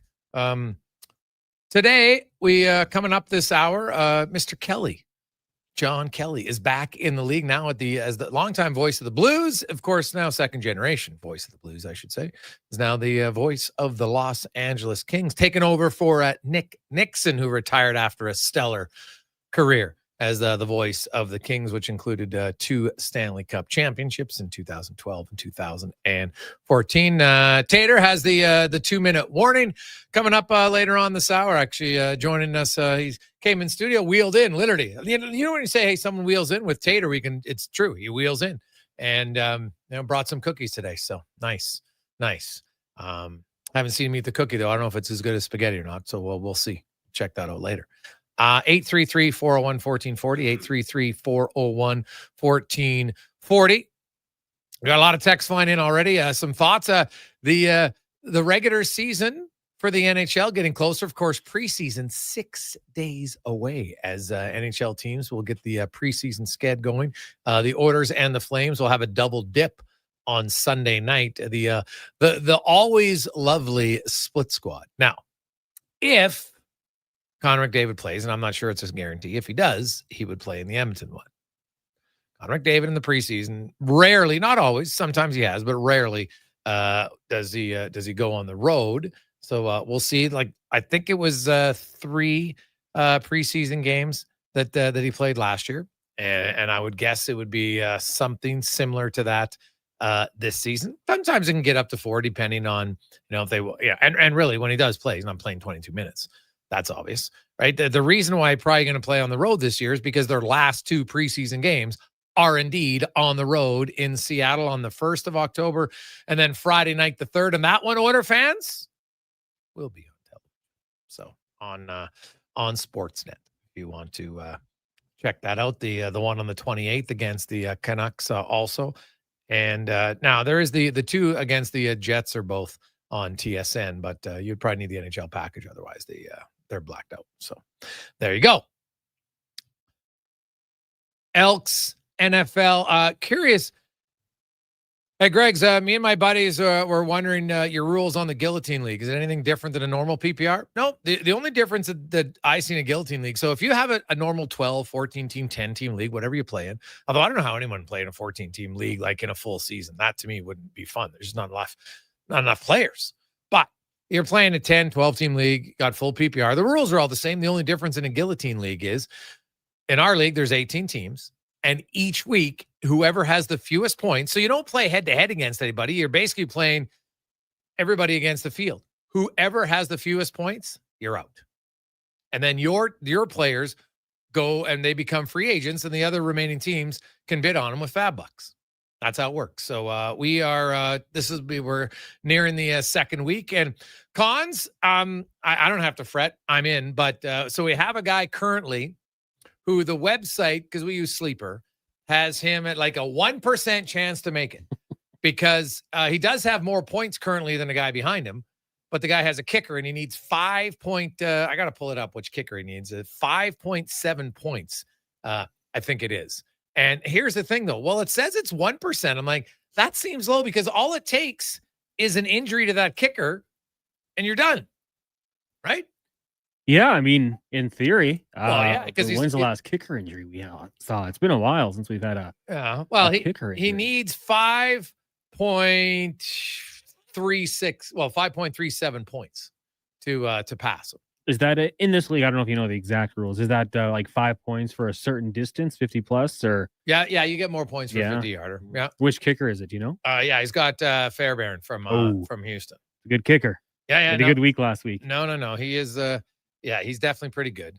And now there's another guy who's actually like 20 points behind, but he has like three good players. He's got Nico Collins, Mike Evans, and Ibuka. So he's got all three of his receivers left to play. So I would think he could make it. But imagine like you have somebody, I don't even know who has Burrow, but the team, the guy, if he does lose out, who's currently, they're giving him, and it's a buddy of mine, Andy, on his bench this week, Patrick Mahomes. Now, he dressed Jalen Hurts over Patrick Mahomes. I probably, I could understand. Right. Well, obviously, Mahomes had 23 points. Hurts had 11 and a half.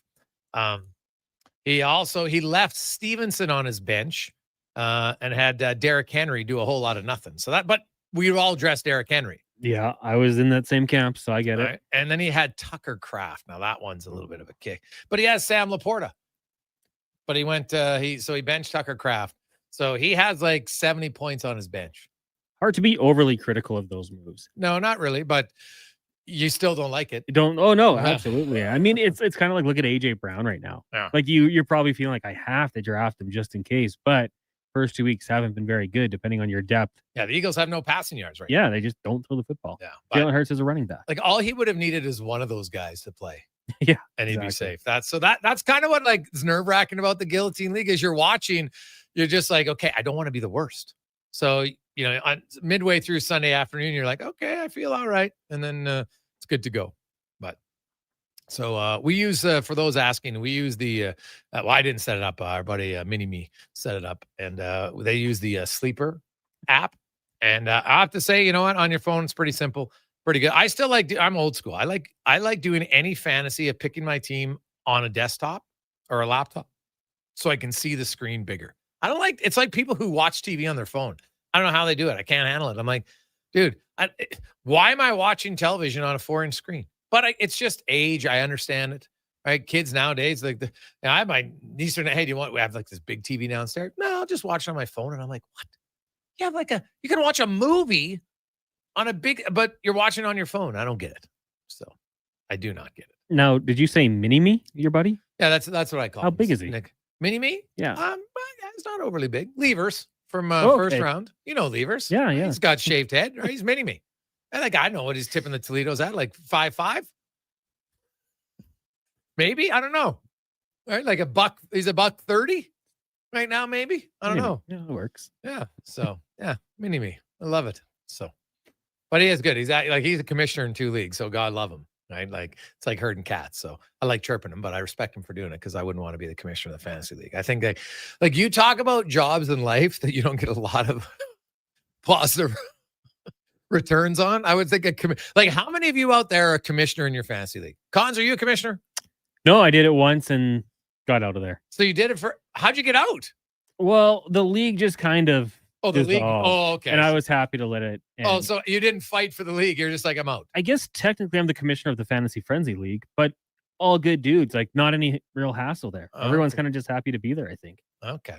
So shout out to everyone involved in the league. But yeah, no, I'm in another league and I won't say names or anything. I don't want to out anybody, but the commissioner stresses it all the time because some players are a handful. The date's never right and there's rules they want to change, things like that. I get it.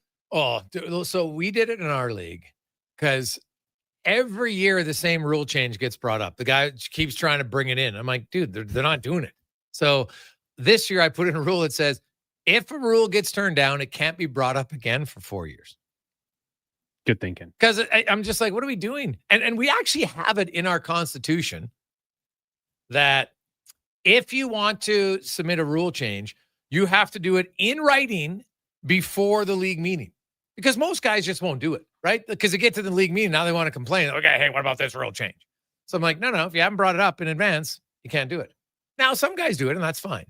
But it limits it and it shortens the pre-draft meeting. Because, God, that's like herding cats. And then you get into it, and then, I don't want this run. I'm like, guys, our league's pretty good. Why we haven't? It's like, I wrote the article today. I don't know if you saw it at OilersNation.com.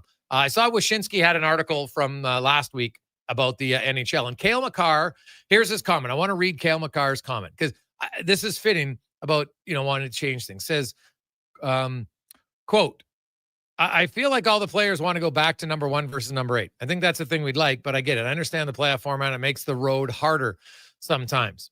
And then he was asked if he said the Wildcat locks in the same matchup every year. I mean, if you're Edmonton or LA, I'd say, yeah. Sometimes you get a good matchup, and sometimes you're playing a top 6 team with another top 6 team like we did this past year. That's the way she goes. But here's the thing. So, first of all, I think a lot of these guys don't remember. And a lot of fans and media who complain about we got to go back to 1 to 8. It's way better.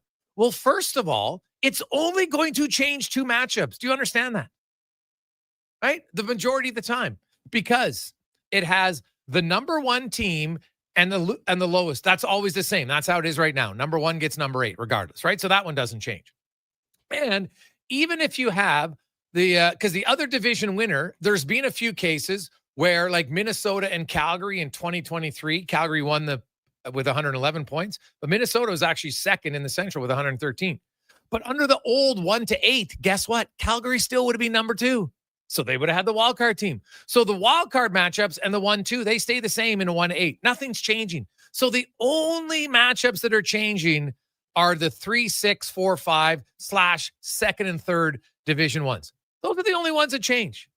So just for fun, I went back to the last 4 years. And do you want to talk about, how drastic a change? So 2022, in the East, Toronto had played Tampa. The Rangers played Pittsburgh. If you changed the rules, Toronto would have played Boston, and New York would have played Tampa Bay. Right? Not a major change. It just isn't. So then you go in the West in 2022. The top 2 teams are still the same.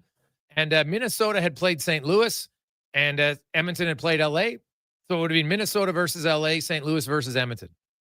So think about that. Now Minnesota, for having more points, has to fly all the way across to LA. Because of what? We're talking 2 points? Is that really beneficial, do you think? If the goal's to benefit the top teams, how does that benefit Minnesota? Because now instead of going to St. Louis, they got to go to LA. And so those are only the changes, like New Jersey and Toronto. They had 112 and 111 points. So they would have switched playing Tampa and the Rangers in 2023. Over 1 point. Right?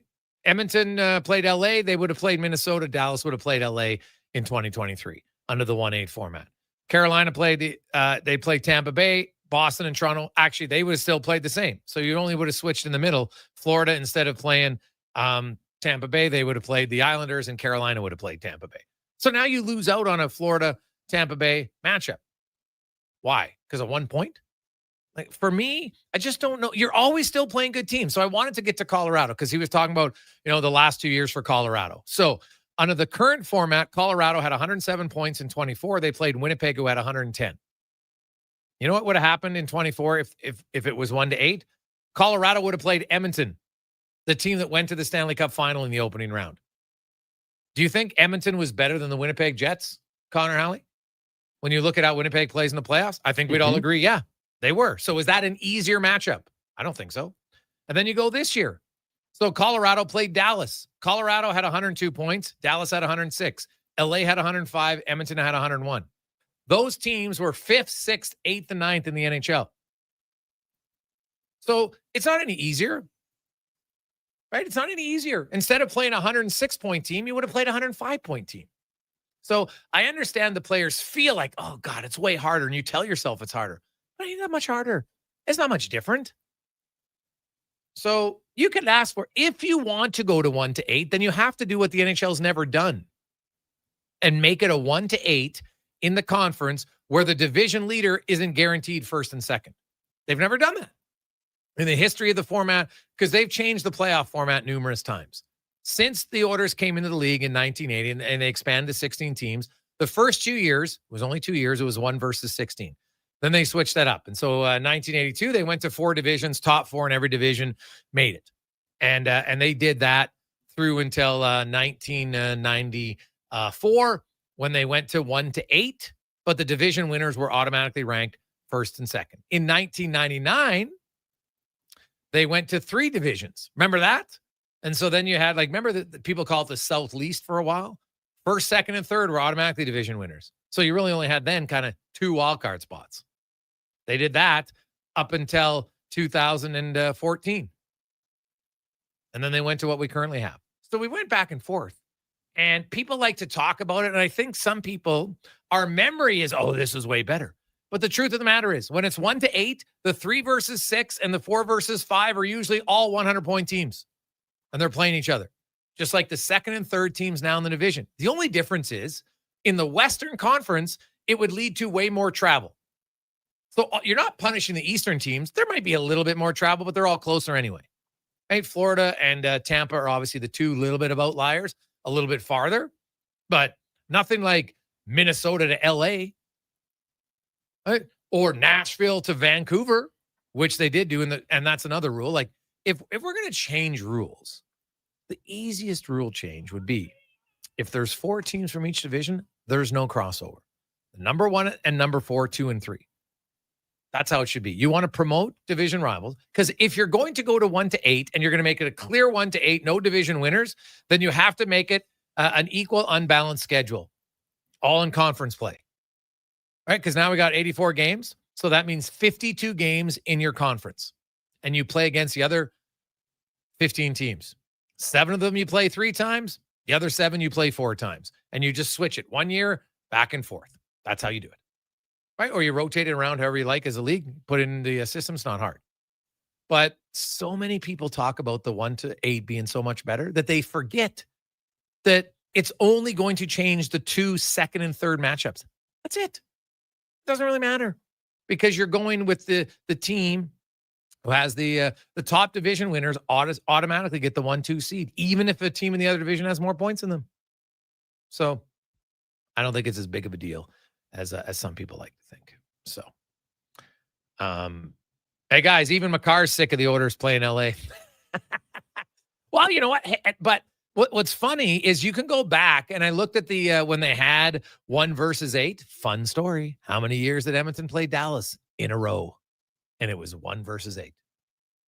Well, they play 5 out of 6 years. No, 6 out of 7 and 5 years in a row, right? 97, 98. Now, they did play him in the second round, but still 5 years in a row. So it happens. I looked at other ones before that. Like, you're going to get 3 in a row, 4 in a row. It's just kind of luck of the draw. So I don't know. You could change it, cons, but ultimately in 5 years, people will be like, well, now I don't like this. I want more division. They'll just go back and forth. And the NHL historically has done it. So, but you're also going to expand to 2 more teams. Then it's going to be unbalanced again. So then what do you do? So, yeah, 1 versus 8 is more potential random matchup, sure. But as I said, I can go through the list and look at it. But the difference is you have way more travel for the Western Conference. Western Conference fans should be 100% opposed to it. If you want your team to win, you should be opposed to it. I get why the Eastern teams want it. Doesn't really matter to them. But it gives them more of an advantage because now the West teams are going to travel more. Not wise. Quick break. We'll return. It's the Gregor Show presented by PlayAlberta.ca. I'm a little hungry. I've got booster balls from Booster Juice. Booster what now? Booster balls. They're little protein bites packed with nutrients. Chewy, crunchy, yummy, and new flavors all the time. Like this little guy. The new mint chocolate booster ball. Peppermint, cocoa, coconut, peanut butter, maple syrup, all rolled up into a delightful little bite-sized snack. Why am I just hearing about this now? I don't know. Can I have one? No. Booster Juice, Canadian born, blending since 1999. Legacy Heating and Cooling is the #1 heating and cooling company for people who want heating and cooling, because you'll save a bundle by bundling. Then you can use hot, cold, Come on, thermostat, do what you're told. Turn up the heat, turn up the cold, so the vents start pushing out tornadoes. Bundle my furnace with some AC. Gonna get a new from Legacy. Oh, yeah. Save a bundle when you bundle your new furnace and AC from Legacy today. Plus no payments and no interest for 1 year. That's how you build your legacy. Legacy Heating and Cooling. At Fountain Tire, we're fluent in saving you money. Fluent? Yes, we've mastered the language of deals. Like right now, you can save up to 25% off select tires and up to $125 off a set of 4 select Goodyear tires. Plus, $50 off $150 service when you buy those tires. All until October 18th. I'm sorry, I don't speak deals. Spend less, save more when you buy Round Black things from us. Oh, got it. Restrictions apply. Book your appointment online today. Fountain Tire. We're on this road together, Canada. Some people wake up and get dressed for work in a suit and tie or a nice dress. At GS Construction, we're less fashion forward and more putting our best foot forward. We wear hard hats and steel toe boots, and most importantly, we wear 50 years of experience with pride. It's not glamorous, it's definitely not easy, but it matters. We do it well. So if you'd like to be part of something where your work matters, GS Construction is hiring. Just remember, when you come for an interview, ditch the tie. See more at gsconstruction.ca. You've got a go-to coffee spot, a trusted barber, even a lucky game day jersey.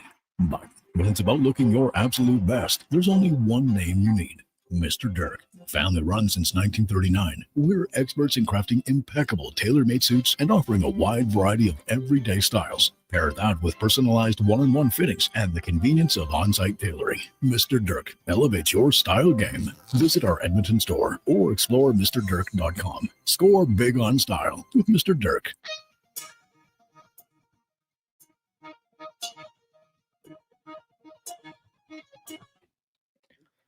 Portions of this hour brought to you by Sherbrooke Liquor, the best place for wine, cocktails, and beers from all over the world. Also, a variety of excellent non-alcoholic options. See more at SherbrookeLiquor.com. The Jason Gregor Show, the best of Edmonton sports talk and beyond. This is Sports 1440. Presented by PlayAlberta.ca, Alberta's only regulated online gambling website.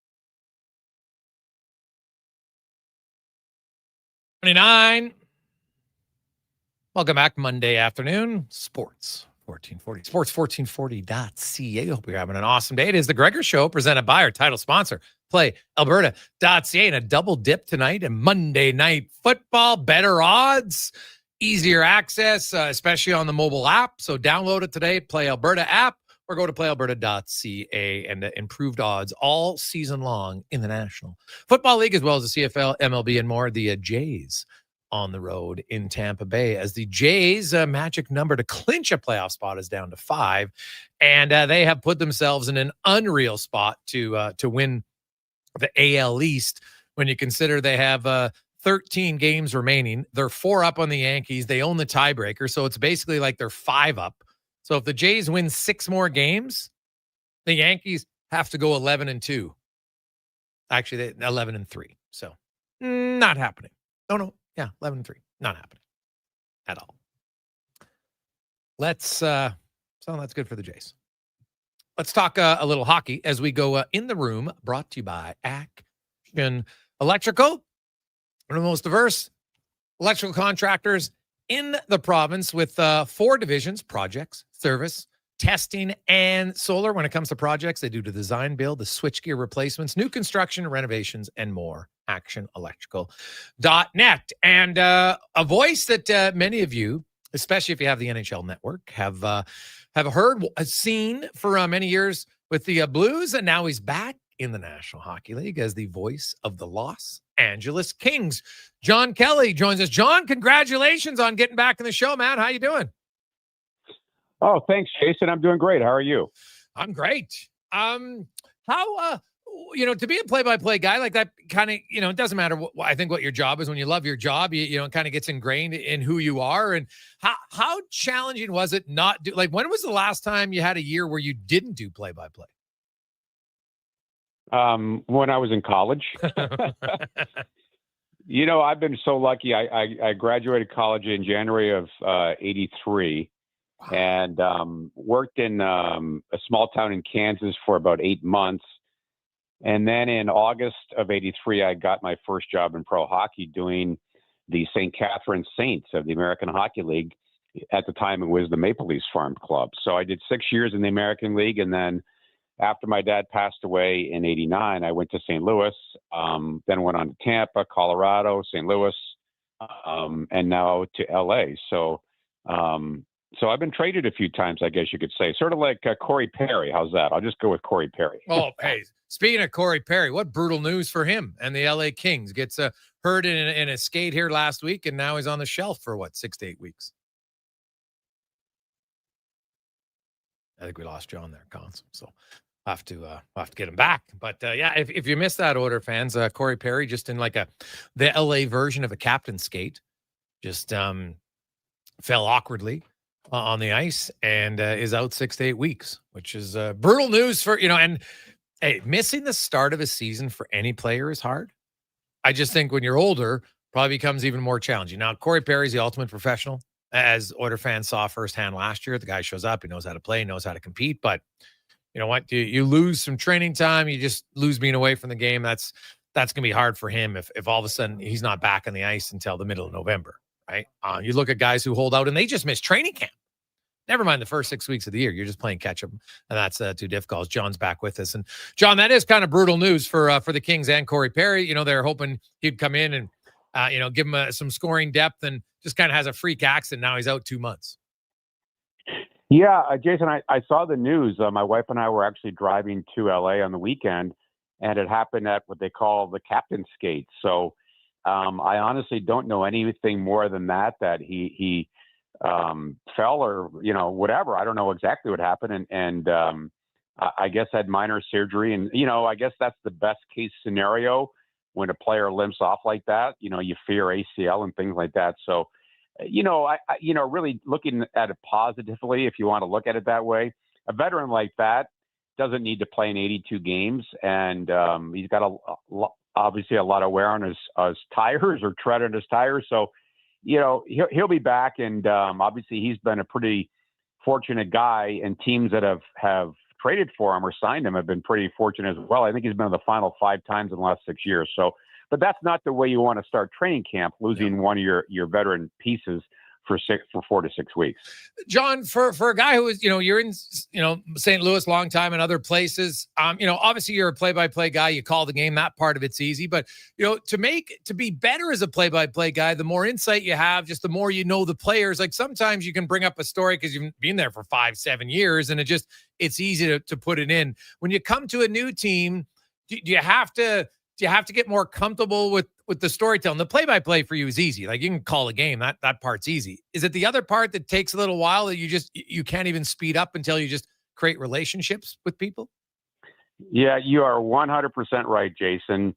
And, you can't go in there in, 1 or 2 days of training camp and get to know all the players and the coaches and things like that. It's going to take a while, but I'm not concerned about it. Camp is 3 weeks long, and I'm fortunate enough that I'll be working with longtime Kings analyst Jim Fox, who's been around forever, a former Kings player. Ray Ferraro and Tony Granato are also going to do some games. So, I'm in good hands. So I don't have to learn everybody's story in the next couple of weeks. But, as you said, the names and numbers, that's the easy part. It's getting to know the players and having them be comfortable with me and the coaches. That's just going to take some time. But I'm not concerned about it. I look forward to the challenge. John Kelly joins us, new voice of the Los Angeles Kings. And, John, you take that job. Obviously, you're having lots of conversations. Ken Holland's the GM. You talk to the coaching staff. And, the Kings would probably love nothing more. They just haven't had success against Edmonton. They probably want to avoid them if they can, even though they were up 2-0 this past year in that series. But you look at that team, and they obviously they kind of had a direction in what they wanted. They want to improve their penalty kill. They brought in some veteran defenders, Dumoulin and Ceci, who maybe might not be sexy for some people, but every head coach seems to play those guys in the top 4 all the time. So clearly they do something right. What did you make of the Kings offseason and the fact that it sounds like it's a good chance it might be Anze Kopitar's final year? Yeah, I've been reading about that. And obviously Kempe is, working on a new deal. It'd be great if they could get him signed long-term. But, I saw the Kings 3 times in March. The Blues played out here twice, and then LA played in St. Louis. And, the thing that sticks out to me when you see the Kings is they're a really good, deep team, especially up front. And, I've always been of the belief that strong teams, championship teams are really strong up the middle. And when you consider they have the likes of Byfield and Kopitar and Philip Deneau, they're really good up the middle. And I mentioned Kempe, as everybody knows, he is one of the elite snipers in the NHL. So adding Corey Perry to the mix gives them some more grit. I'm sure he'll see some power play time and things like that. And you mentioned Dumoulin and Ceci. So, led by Doughty and Kopitar, it's a team that certainly knows how to win. They have 2 pieces from the last Cup team in 2014. So I like their team. I think they're really deep up front and, should be a playoff team. And beyond that, we'll find out next April. When you look around the league, John, and, kind of give me your impressions on the teams like, LA's been a playoff contender for years, Edmonton, Vegas. Like this offseason might have been the quietest offseason I can recall in the NHL, outside of Mitch Marner, as far as a big name player changing team. There are some other guys who changed teams, but not nearly to the level we've seen in other years. A lot of the good teams, they made like little tweaks here or there. How do you think that's going to play out? Do you think we're going to have a lot of the same teams, or do you have any other teams you think might surprise people and get into that playoff picture? It seems every year in both conferences, you have roughly 2 or 3 teams that made it the last year and don't make it the next year. Conversely, of course, you have 2 or 3 that were out and then make it. So I'm surprised if that trend continues. I mean, a team to me that should be much better this year are the Anaheim Ducks. And, they've hired obviously a top quality coach in Joel Quenneville. But, they had a ways to go and they have a ways to go. And to me, Utah is a team that's been knocking on the door. Their GM, Bill Armstrong, has done a really good job of assembling a lot of young talent. Now, young talent is great, but at some point you have to learn how to win. So I think they're going to be a better team. But, the teams obviously that are really locks to make the playoffs, to me, are the teams that were there last year. Obviously, Winnipeg, Edmonton, Dallas, Colorado, St. Louis, a team that obviously I saw for 20 years in a row. Yeah. I think they've done a good job of rebuilding. So, it wouldn't shock me if teams like, maybe Utah and Anaheim snuck in the West. But we'll see. It's super competitive. I think there's sort of a little bit of a gap between the 4 teams I mentioned and then the other clubs in the West. So it's going to be a dogfight, obviously, to get in the bottom couple spots. Yeah, it is. And, there's always expectations on new players and stuff around the league. There's some, we mentioned Kopitar going out, one of the classiest guys, obviously the greatest Slovenian player to ever play. He's a surefire first ballot Hall of Famer. Is chasing some LA Kings franchise records this year. Like, as a play-by-play guy, when you're coming into a new market, like what's your approach to connect with your viewers as a play-by-play? You know what? I think that the best thing for me to do is to come in and just do my job and, meat and potatoes play-by-play and sort of feel my way in. I don't think it's any different than a player coming into a new team. You just you got to sort of blend in for a while. And I don't consider myself a flashy play-by-play guy with all these catchphrases and, screaming and yelling. I consider myself a meat and potatoes play-by-play guy that is prepared, has, as you said, storylines and stories. And I love to have a lot of energy when I call a game. So obviously, as I said, I'm going to defer a lot to Jim Fox, who's going to help me sort of feel my way around. But the interesting thing about this job, Jason, is that the LA Kings are the only NHL team that has had 3 Foster Hewitt Award winners from their play-by-play chair. Jigs McDonald, the first play-by-play guy, obviously Bob Miller, the legendary Bob Miller, and Nick Nixon, who just retired. So you think about it, you want to talk about a big chair to fill. 3 guys that are Hall of Famers have called games for the LA Kings. It's pretty remarkable. That is remarkable. I didn't know that. That's quite the array. So you got to sharpen your skills, John. Although, hey, you know what? If you're going to go in somewhere, you want to go in somewhere where where the bar is high. Well, exactly. And as I said, I followed my dad's footsteps in St. Louis in '89, and I think he was a pretty good announcer as well. So I've sort of done it before, but that doesn't mean it's not a challenge. Well, John, best of luck in LA. Have loads of fun with it. It'll be a little warmer there for you, so you have to brush up on your tan, I guess. So enjoy that, and we'll talk to you throughout the year. Okay, Jason, thanks for having me. That's John Kelly, the new voice of the LA Kings. So bad news for them if you missed it. Corey Perry's out 2 months.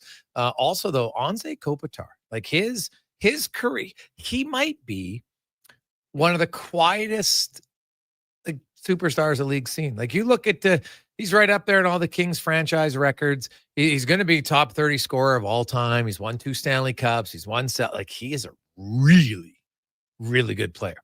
Never the best player in the league, but man, that guy has Mr. Consistency throughout his 2 decades in the National Hockey League. We'll come back. We got the 2-minute warning with Cam Tate and more. It's the Jason Gregor Show Monday edition presented by PlayAlberta.ca. Use the promo code Gregor50. You make a $50 donation. Use the promo code Gregor50. You'll get another $50. PlayAlberta.ca. Day or night, tasting just so right. You can order Oodle Noodle at oodlenoodle.ca, delivering you the news almost right away. Remember, you can order Oodle Noodle at oodlenoodle.ca. So stay on your couch all day and order oodlenoodle.ca. Oodle Noodle.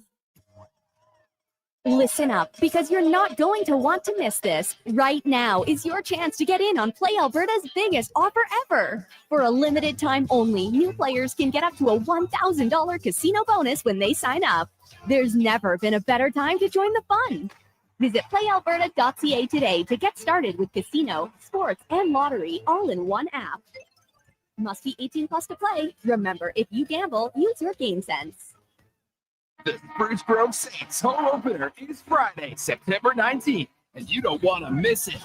The Saints will be playing their first game in the brand new Thompson Family Arena as they host league champion Brooks Bandits at 7 p.m. With a completely new and exciting in-game experience, including a state-of-the-art Jumbotron, the Thompson Family Arena will be the place to be. Don't miss the Spruce Grove Saints home opener, September 19th. For tickets, visit tickets.sgsaints.ca.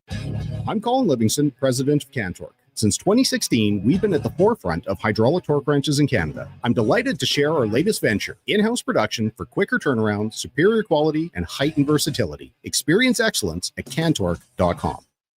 And here comes Action Electrical Service Team sprinting onto the scene. These are your first responders for any electrical emergency. That's right. With their fleet of service vans and specialized gear, they assess, they service, and maintain electrical lighting and automation systems. They're all about rapid response. Quick diagnostics and repairs to restore power and safety fast. Hire the Action Electrical team to bring home a win for your project. Visit actionelectrical.net. Excavators, loaders, lifts, compaction equipment, and more. Find the XCMG construction equipment you need. Available for rental or sale at Japa Machinery Group. Japa, helping build Alberta from the ground up for 50 years. Visit japamachinery.com. $1 plus tax for a smooth, small premium roast coffee at McDonald's? That means rich, full-bodied flavor at a price that's just as satisfying. Must be McCafe. Enjoy a small McCafe premium roast coffee for just $1 plus tax at participating McDonald's in Canada. Prices exclude delivery. Hey, did you hear what happened to Aiden? Oh, yeah. It's heartbreaking. Everyone knew this could happen. They've been posting those street races for months. I know, right? Now his best friend is in the ICU. His family is devastated. All for some likes. Totally wasn't worth it. Street racing is deadly. Stop it before it stops you. A message from the government of Alberta. He's a legend in the booth and a master on the mic. Low Tide brings the banter weekdays from noon to 2. Sports 1440 is where Edmonton talks sports. Get in the game. Text 833-401-1440.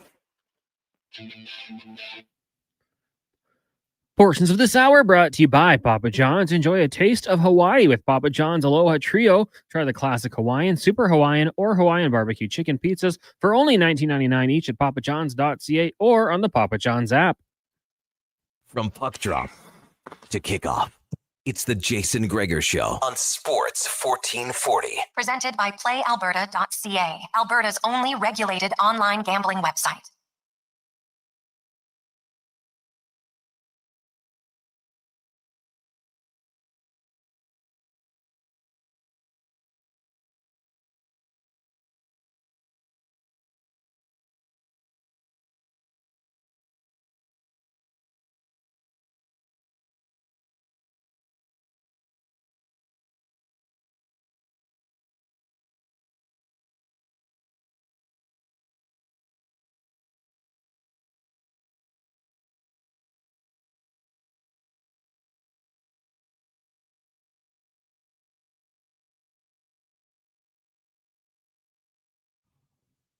$347.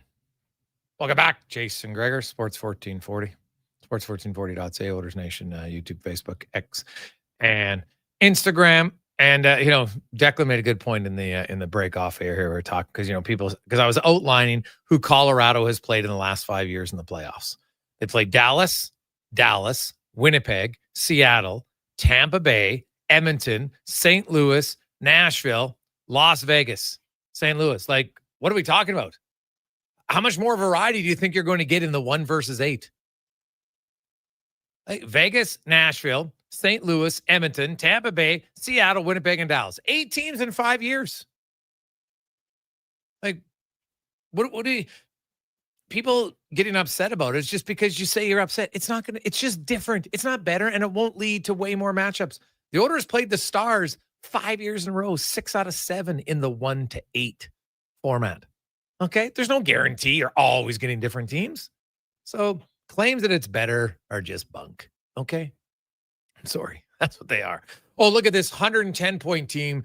Instead of playing a 105-point team, will now play a 104-point team. Oh, my God. That 105-point team is so much better than the 104-point team. Like, come on. What are we talking about? So they can go back and switch it. Great. But it's just... Sometimes people like to complain for the sake of complaining and not looking at it. And then when you present them with the facts, no, I said that there's more, so there's got to be more. And it's not always a guarantee of, and just because you have something new doesn't mean it's better. Ask people who have been separated. Doesn't always work out that it'll be better. You know what I'm saying? 833-401-1440, 833-401-1440. Let's get to Cam Tate and the 2-minute warning brought to you by Legacy Heating and Cooling, where the rates never change. That's how you build a legacy. LegacyHeating.ca. No overtime charges late at night or on the weekends. Get it fixed right. LegacyHeating.ca. Cam Tate, longtime journalist in town. Cam, of course, born with cerebral palsy, being in a wheelchair. And due to his disability, Cam could never speak live on the radio until now. Through the wonders of technology, Cam's words come to life in the 2-minute warning. 1 year. That's it. A mere 365 spins around the sun, and suddenly the emotional GPS of a sports fan goes from predictable frustration to, wait, what just happened? A year ago, an Edmonton Elks loss? Oh, you knew the drill, right? The White Mud Freeway home felt less like a commute and more like a slow-motion descent into a pit of despair. Each brake light, inches, mere inches, right in front of you. That gull-darn tiny red reminder of another soul-crushing defeat. Because, let's be real, the Chris Jones experiment had gone so spectacularly sideways, it probably caused a ripple effect that slowed traffic. Hey, Gregor? You can put that in your blue-rimmed glasses and ponder it. But hold the phone, Connor Halley, because things are different. That recent Saturday against the Argonauts? Side question, how many times do we say Argonauts without talking football? The Elks had leads of 21-11, then 24-11. The Argos coughed up the ball 6 times. I'm talking a full-on bakery of turnovers. And yet, somehow, the Elks still managed to lose 30-31 on the last play. It stung. It was a Saturday ruiner. Absolutely. And now, gather round, kids, because it's time for Tate's Take. Yes, Killam's kids, they absolutely, positively, unequivocally should have won. As Gregor, in his infinite wisdom, probably said an hour and a half ago, there were positives. And Elks fans, as you're currently wrestling with the urge to throw your remote at the TV, I'm here to tell you, this kind of loss, it's a good sign. A year ago, this would have been just another shovel full of dirt on a season already buried. Today, it's a darn it, we almost had it moment. The frustration isn't about perpetual futility. It's about genuine expectation. It's the sting of a near... Just lose it there, Cons? Did it just die out? That's where it ended. Tater he ended it. He forgot what happened. You got 2 minutes. That's it. And you know, yeah, exactly. I'm cut off. You know what's hilarious? He was in studio telling us that sometimes he has messed it up and he has to redo it. And then he jokes that his second one is always better. It's like, Tater, you were telling the world you had screwed up and you didn't even know it. So Tater had a really good line at your expense. When I was talking to him earlier. Oh, yeah? I was like, oh, yeah, don't worry. Like he was doing his prep. I said, Gregor will be here soon. He's like, oh, I don't like that guy. Oh, Tater. Curious how the finished would have been. Buddy, he has, Tater's got it. He's very witty. Comebacker. Very witty. So, technology won, though. Tater 0 today. That, you know what happened there, Tater? You know, it was fitting that he was talking about the Elks. They kind of just collapsed near the end because that's what happened to Tater. He was rolling. He was on fire and then just died out. Tater, we'll wait with bated breath and we'll never know what the final few moments of the 2-minute warning were today. So. Hey, guys, it's all about the optics of 1 versus 8 in tradition. It wasn't really broken before, so why fix it? Okay, but JP, when you say 1 versus 8 in tradition, what tradition are you talking about here? So... are we talking about the 1980s tradition? Because there was no 1 versus 8 there. Do you know when it changed to 1 versus 8? Do you have any idea? How about in 1990? When did it change? 1996? 94. 94. So they had it, right? But it changed in 94. It was 1-8. And then there's 2 division winners.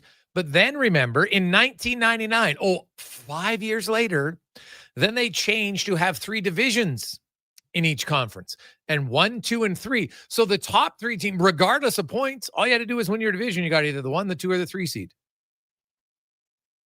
All right, so they had that from 1999 until 2013. So really, 14 years. There's never been a tradition for playoffs in the NHL. It's changed. Like we're coming up now on not even 11 years because in 2020 it changed due to COVID, and then again in 2021 because we changed all the divisions, right? When they had the Canadian division, but the top 4 made it in each division, just played in their own division, then they moved out. But there used to be 1 versus 16 for 2 years. Then it was the top 4 in each division who made it. Smythe and the the James Patrick division, right? The Norris division. Chuck Norris is classic names. So I don't know if I can buy into the tradition of the playoff format, because there really hasn't been one. It changes all the time. So, hey guys, I just had coffee with a friend and got back from Toronto. Sat beside Friedman and had a convo about McDavid. Friedman told me he doesn't believe McDavid's going to resign. Is that concerning? I think at this point, and no offense to Elliot or anybody else, I think there's lots of educated guesses. No one knows exactly what McDavid's going to do. I don't know.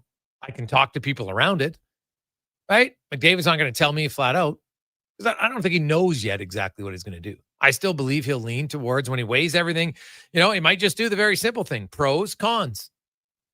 Do the list. And at the end of the day, it's probably still more pros to staying in Edmonton. So who knows how, will it, the question I have is, he says, well, people can't get distracted. Will it become a distraction? You know what? Maybe a little bit.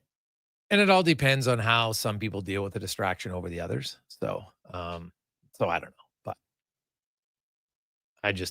I do find it interesting. The McDavid thing, but also, people, like this one. Hey, Gregor, I'm a fan of Western Conference teams, but I'm opposed to the current playoff format. Bring back 1 to 8. Who wants 2 to 3 playoff matchups decided by New Year's? Okay, well, here's a fun little fact about that. January 31st, a month after New Year's, the Edmonton Oilers they had the second most points in the Western Conference, only behind Winnipeg.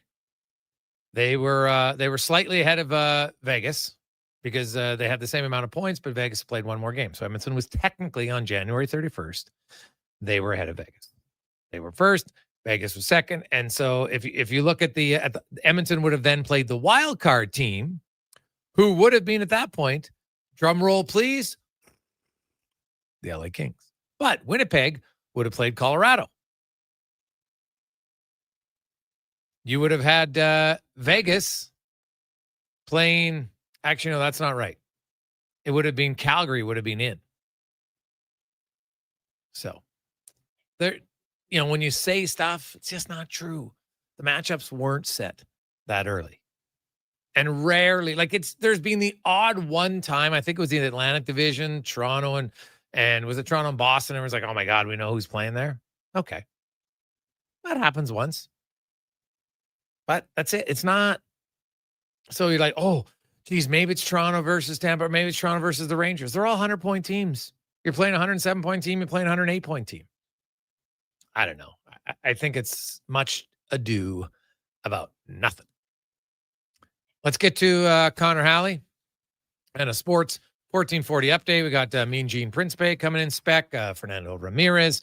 And we are going to ask you a question about the upcoming season for the Edmonton Oilers, and I'm curious about what your answer is going to be, Oiler fans. Because now, hey, we're September 15th, baby. NHL season's right around the corner. Let's get to the Command Sports 1440 update, brought to you by Fountain Tire. You ready to swap your tires this fall? Fountain Tire will make it easier as you get $50 off tire storage, purchase of a new set of tires in September. No more stacking the tire in your garage. They'll handle it. FountainTire.com. This is a Sports 1440 update. Got a doubleheader in the NFL tonight to wrap up a week 2, getting going at 5. Texans host the Bucs, and at 8 o'clock the Chargers in Sin City for a matchup with the Raiders. Off the field, Bengals quarterback Joe Burrow will undergo toe surgery and sideline him for a minimum of 3 months. That leaves Jake Browning as their starting quarterback. The Commanders could be without Jaden Daniels next week when they take on the Raiders, who suffered a left knee injury on Thursday. And Vikings J.J. McCarthy was diagnosed with a high ankle sprain that will sideline him for 2 to 4 weeks. Carson Wentz will get the start. Bears Pro Bowl cornerback Jalen Johnson, he's going to be out indefinitely with a groin injury. Major League Baseball, Jays taking on the Tampa Bay Rays down in Tampa. First pitch set for 5:35. You've also got the Braves in Washington. White Sox host the Orioles, Yankees and Twins, Astros, Rangers, Giants in the desert for a battle with the Diamondbacks, and the Dodgers host the Phillies. And Cameron Rogers made history in more than one way earlier today. She won gold in the women's hammer throw at the 2025 World Athletic Championships in Tokyo, becoming the first Canadian to successfully defend the world title in an individual athletics event and posted the longest distance in the world since July 2017. Coming up in hour 3 of the Jason Gregor Show, we'll ask 5 questions. and be joined by Sportsnet's Gene Principe. I'm Connor Halley. This has been a Sports 1440 update. Sports 1440, Stingray radio station. CKJR broadcasts from West Edmonton Mall and Wetaskiwin. Download the free Stingray music app and listen wherever you go. You've got a go-to coffee spot, a trusted barber, even a lucky game day jersey. But when it's about looking your absolute best, there's only one name you need. Mr. Dirk. Family run since 1939, we're experts in crafting impeccable tailor-made suits and offering a wide variety of everyday styles. Pair that with personalized one-on-one fittings and the convenience of on-site tailoring. Mr. Dirk elevates your style game. Visit our Edmonton store or explore MrDirk.com. Score big on style with Mr. Dirk. While the players gear up for the new season, make sure you gear up your snack game with Will Hawk Beef Jerky. Okay, this jumbo bag of beef jerky should last the preseason. Whoa. Will Hawk has more than just beef jerky. There's smoked sausage and pepperoni products, too. Well, how about we have jerky for Eastern opponents and pepperoni sticks when we face the Western teams? Now that sounds like a Will Hockey game plan. Will Hawk Beef Jerky, because you don't win games with salad. Only available in Leduc. Ah, Hawaii. The warmth of a golden sunset as the waves roll in. The freshness of a waterfall. The lush scent of tropical flowers in the air.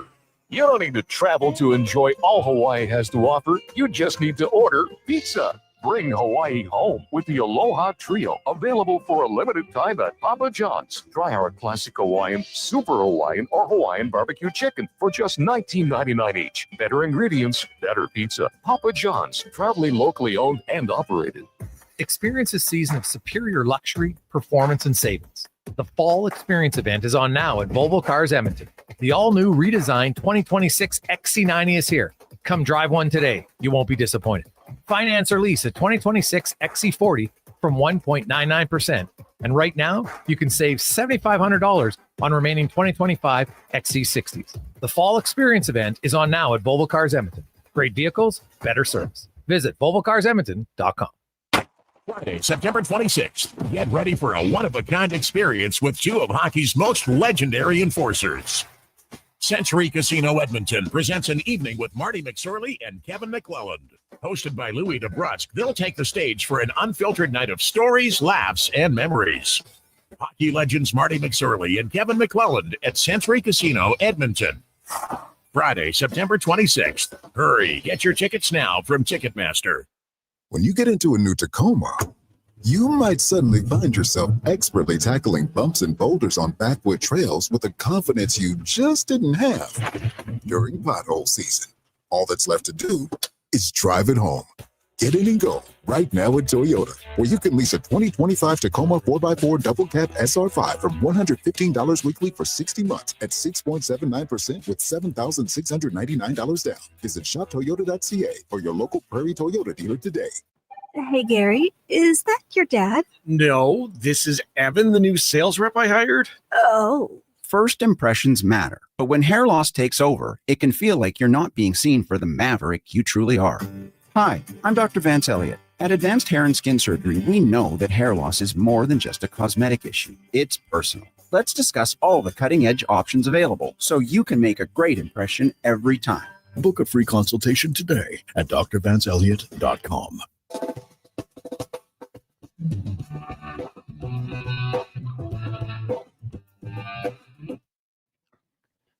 Portions of this hour brought to you by Leading Edge Physio, from weekend warriors to professional athletes, kids playing soccer to grandparents in the garden, rotator cuff tears and tendinitis to post-surgical knees and hips. We fix your body. Life shouldn't hurt. LeadingEdgePhysio.com.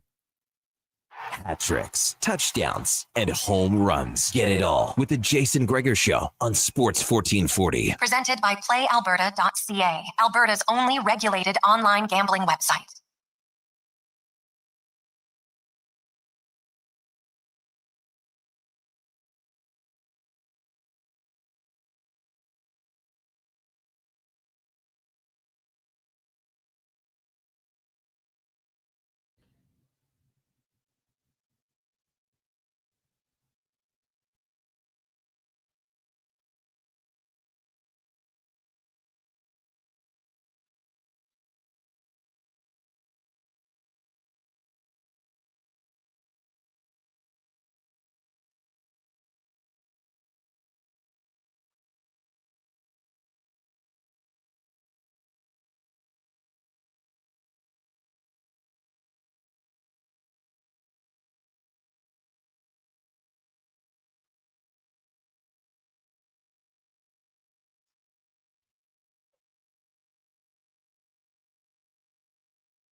4:05.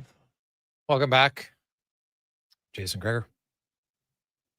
Connor Halley, Sports 1440, sports1440.ca. Also, Declan running things. It's our YouTube channel. Go say hi over there to the D-Man. Give him a thumbs up while you're there. He'll be chatting a little football on there coming up momentarily. So check it out on YouTube, X, Instagram. We really appreciate it. It's the Gregor Show presented by PlayAlberta.ca, where you can get in the game and use the promo code Gregor50. You get a free $50 play. PlayAlberta.ca. Coming up, Mean Gene Principe, but first, a very simple question for you. So, when you look at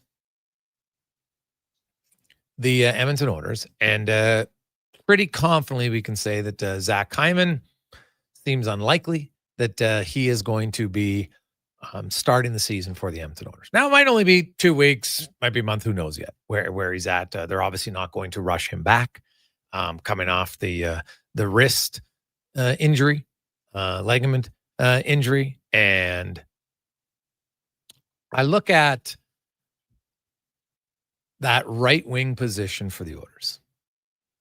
So here's my question.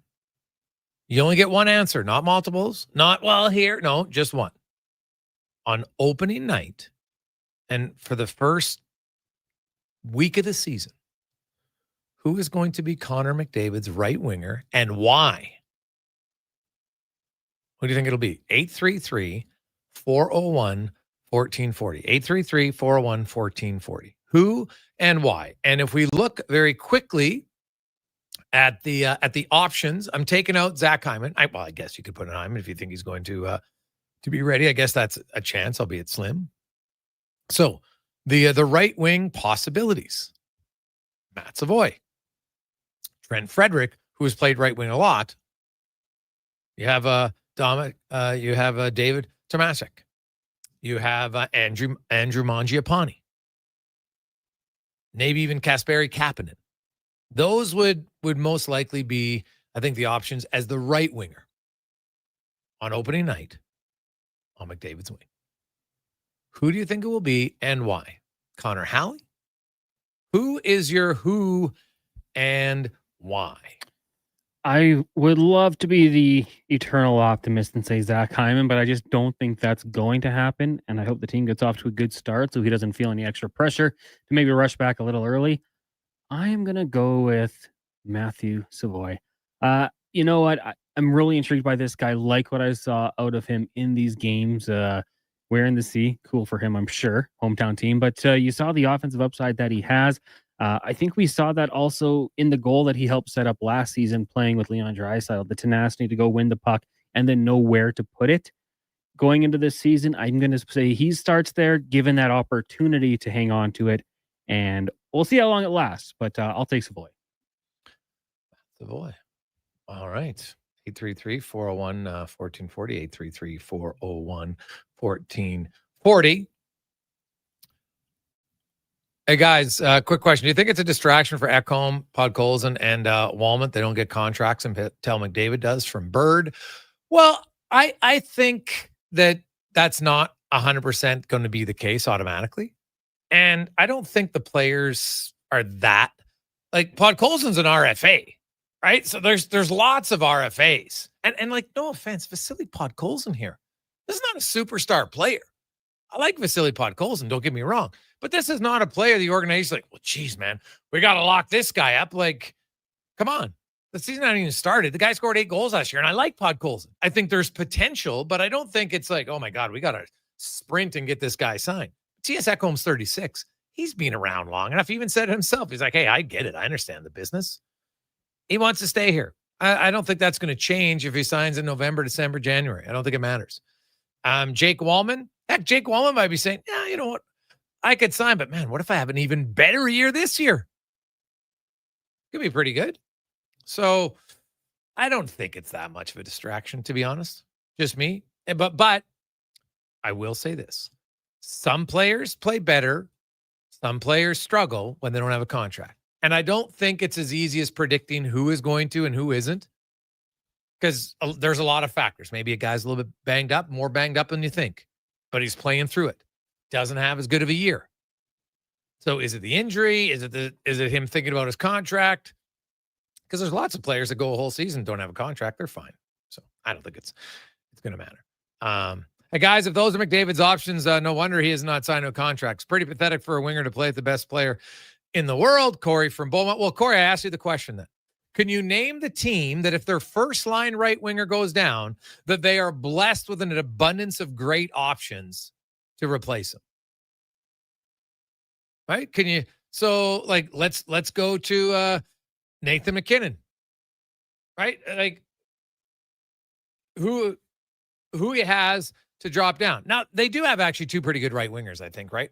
Netchus and Nichushkin. So it's not bad, right? It's pretty good. But like David Pastrnak doesn't really even have a top line center right now. If Adrian Kempe goes down in LA, you know who their next right winger is? Alex Lafayette. Okay. But is Alex Lafayette like, oh my God? Right? Like, what about the Florida Panthers defending Stanley Cup champions? Sam Reinhart gets hurt. Mackie Samaskowicz is the next guy up right now. Right? Or a 38-year-old Brad Marchand. Like, it's not many teams, if you lose a top guy, like the Oilers are blessed. If they lose McDavid, they could play Draisaitl. That's pretty rare. But then Draisaitl if it's Nugent Hopkins as your second line center, well, that's a pretty significant drop. Right? It's just how it is. So if you lose a key player, there's going to be a drop off. Like Sidney Crosby had Brian Rusts and, other guys for years there. You're a good player. You figure it out. And, you make other guys are good. And, hey, Matt Savoie, young player coming up. They've talked about, hey, we want to get a little bit younger. McDavid's the one who said it. We need to get a little bit quicker. Well, he fits into those categories. So, yeah, I don't know if that's what I would look at necessarily as a big negative for McDavid, especially because it might only be a week. He knows that Zach Hyman's there. Hey guys, I thought you liked Henrique up there. Chris and Victoria. Well, Chris, good question. But that's why I said right wingers. I believe Henrique's a left winger. And I would still have no problem having Adam Henrique on the left wing to try to skate with McDavid for a time being. I'd love to see it. It might not work out. Totally fine. But I've seen Nugent Hopkins for the last few years, and at 5-on-5, he's not a really productive left winger for McDavid. He just isn't. We can figure out all the reasons why, but he isn't. And I guess there's a chance it could always change. But at some point, if you keep doing something, hoping it'll change, people kind of joke, well, that's the definition of insanity, right? Hey, guys, my votes is Savoie. You can slide Frederick up and probably get maroon levels. Tomasic feels like he's going to get Podzilla some competition on line too. Also, McDavid has had some real embarrassing people on his wing. Talking like he isn't is silly. From Saki. Corpse. Hey, Gregor, well, Kane was the first line right winger. Frederick is supposed to be his replacement, right? Well, Kane was actually a left winger, not a right winger. And Trent Frederick will bring. I don't think Trent Frederick's going to replace him. Well, he doesn't replace him monetary wise, right? Because keep in mind, Kane was making 5.125. Frederick's only making 3.8. He brings a physicality presence too, for sure. Do I think Trent Frederick could be a guy who scores you 18 to 25 goals? I do. I really do. Now, you got to kind of get off to a good start, build some momentum, build some confidence. Right, Andrew Mangiapane. Now, Mangiapane has scored more than 18 goals once in his career. He had 35, which is, think about it. He almost doubled from his career high to his next highest season of 18. So, if it's me and I'm projecting, I'm not going to look at Mangiapane as 35. To me, I think if Mangiapane can get 25 to 29 goals, that's a really good year because that's still 7 to 11 more than every other season but one in the NHL. So, that's what I would look at. Hey, guys, I got Tomasic on the right side with McDavid, Savoie with Draisaitl, Frederick with Nugent Hopkins from Chomskers. It's bold. I don't mind it. I've always said, David, Tomasic. We had him on the show. Really good interview. Do I know if he can play in the NHL? Not for a moment.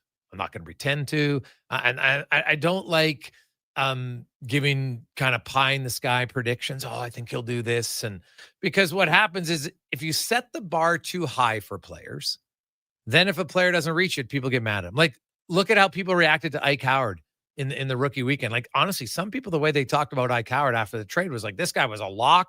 First line, 30 goal scorer, book it. He's going to win the Calder. Like, people were writing that online on their own social media account. I was like, whoa, pump the brakes. We're getting texts about it all the time. I'm like, guy, he hasn't played in the NHL. 30 goals. Like, do you know how many rookies scored 30 goals? And do you know how many rookies scored 30 goals when they're not on the first unit power play? Not many. Like, I'd have to go back and look in the 2000s. How many rookies have scored 30 goals without being on the first unit power play? Because obviously Ovi scored 30 as a rookie. Austin Matthews, these are just off the top of my head. Patrick Laine, they scored 30 as a rookie, but those guys were on the first unit power play, right? Ovi had 21 power play goals. Sidney Crosby as a rookie had 16 power play goals. Evgeny Malkin, 33 goals, had 16 power play goals. So I'm actually going to look at rookies since the 2000s. Probably could even go, I'll even go 2006 salary cap era just to make it a little bit more fair across the board. So the grand total of, as I look, 21 rookies who have scored 30 goals. Now we'll look at power play goals. Ovi, 21 power play goals. Austin Matthews, 8. Still, so that's pretty good. Sidney Crosby, 16 power play goals, had 39. The one guy who, I'll go through the list and I want to see if anybody can get that player's name. The rookie who scored, and although, you know what? Now that I look at that numbers, that's because they're combining it into 2 seasons. The worst. So good thing I caught that because that guy, now it doesn't factor in. If I look at his rookie season, he had 34 goals in 76 games with the New York Islanders. Not bad. Not bad at all. And he had only 2 power play goals. So there's one guy. Anybody? Bueller, 34 goals, only 2 on the power play. Want to make a guess, Cons, for the New York Islanders in the salary cap era? I'll let you think about it. You don't have to give me an answer right now. Okay. I will let you think about it because that one obviously is pretty challenging. So can it happen? Yes. Does it happen very often? No, it doesn't. And Logan Couture, another guy, but had 9 power play goals. Bobby Ryan, 36 goals. He had 15 on the power play. Patrick Laine, 36, 9 on the power play.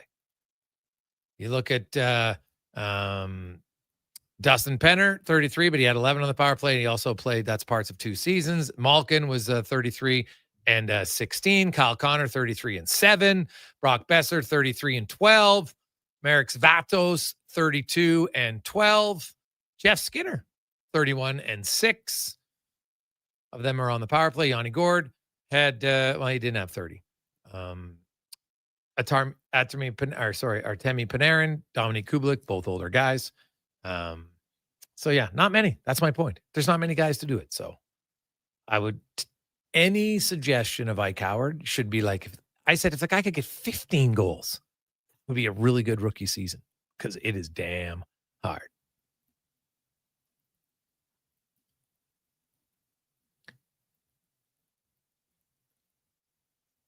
Hey, Gregor, it seems like over the last few weeks, you're leaning towards McDavid not re-signing. Huh? Dave, what do you... Cons, have I ever once hinted that McDavid's not going to sign? No. Yeah, Dave, I don't know what you're listening to, man. I said I thought he would sign in September, and I said that might not happen now.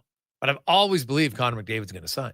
Because as I've said, give me the reasons why there's a better avenue. If his goal is to win a Stanley Cup, where is a better, for sure better? There might be some that are equal, okay. But name the team that's for sure better chance to win. I can't see one. But no, I've never swayed for McDavid. I would be stunned. And I would clearly be wrong if McDavid doesn't sign. It would be a very perplexing decision for me. So there you go. Take a quick break. We'll come back. Gene Principe joins us on the Gregor Show, presented by PlayAlberta.ca. The job isn't done until the last load is hauled, and having a semi-trailer out of commission is not an option.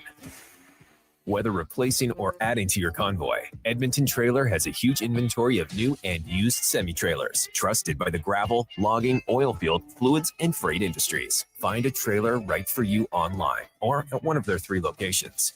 For sales, service, parts, rental, and finance, when you're in it for the long haul, Edmonton Trailer. It's the final weekend of the Brick's famous tent sale. Now, save up to 70% off clearance items in the tent and store, with amazing deals arriving daily in every department.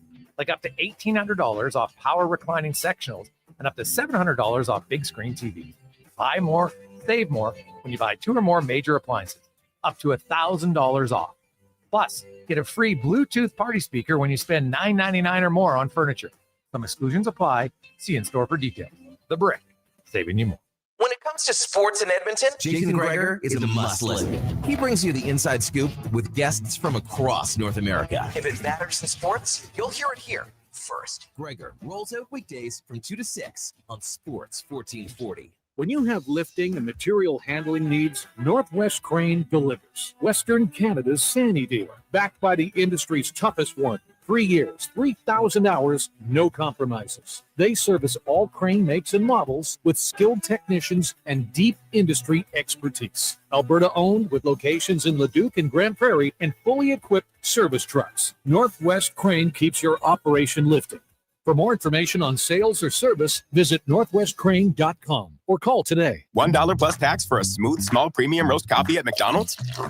That means rich, full-bodied flavor at a price that's just as satisfying. Must be McCafe. Enjoy a small McCafe premium roast coffee for just $1 plus tax at participating McDonald's in Canada. Prices exclude delivery.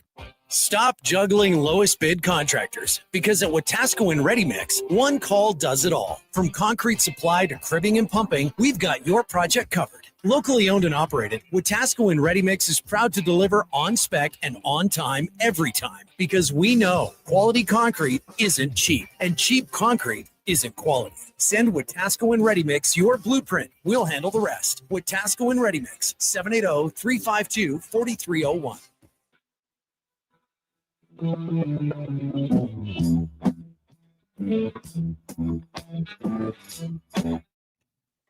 Portions of this hour brought to you by Culligan for all your residential water needs. Your local water treatment company, more than just big bottles, Culligan.com.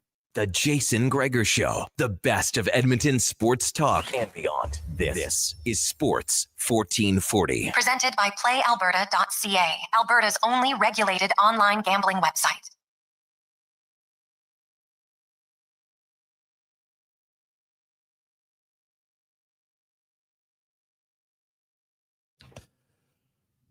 .424, also news tonight. How about Draisaitl, who, of course, was playing for the Vancouver Canadians earlier? This guy has just had a meteoric rise this year, and he's going to make his MLB debut tonight. The Blue Jays comfortably in a playoff spot and have a not official, because anybody who remembers 1987 knows anything's possible.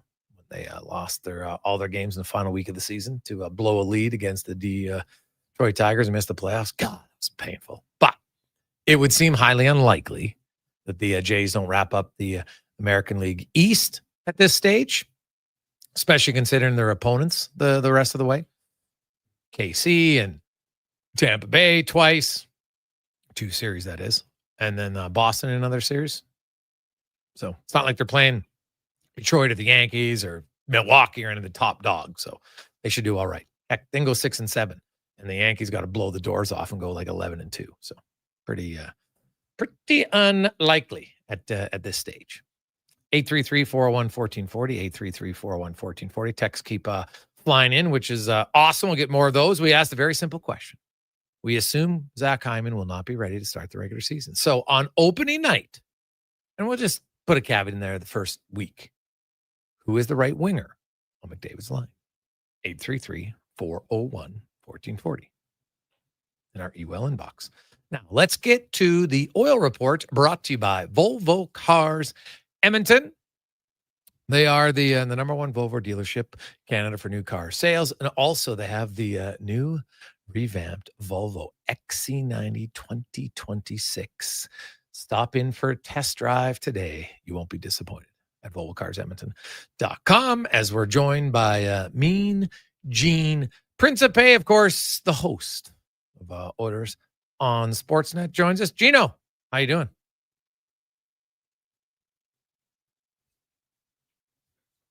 Gino, I think we might have you. Do you have yourself muted?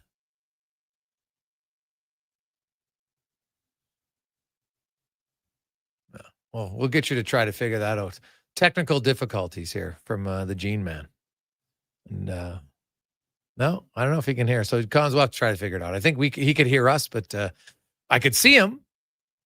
He could hear us, but we couldn't hear him. So we'll try to figure that one out and get it back to us in a second. It's awesome. Hey guys, McDavid could take a discount because of the no state tax. No, he can't get that. And again, that's another myth that gets. I have outlined the Florida contracts for years and say we were the guy. The players, they make more money, but none of them have really taken a big discount. Johnny Gaudreau, Tkachuk signed for both $9.5 million, right? $9.5 million. One was so Tkachuk just made more money take home. But he didn't take a pay cut. He didn't take a salary cut, right? So that didn't happen. Right? Bobrovsky was $10 million, like 8 years ago. Barkov was $10 million. None of those were bargain deals. But look at like Sam Reinhart, really hell of a player. Not Sam Reinhart, Sam Bennett, hell of a player. Love him in the playoffs. But he's never even scored 50 points. Or sorry, he did it once this year, right? And he got $8 million. I know someone said, well, someone would have gave him 10. Yeah, and they would have regretted it. Right? You can't say that paying Sam Bennett $10 million wouldn't be an overpay if at the same time you say paying Darnell Nurse $9 is an overpay. Yeah, we agree. But it's still an overpay. So, and Florida would have to get rid of a lot of salary. They don't have the cap space to sign McDavid. So there you go.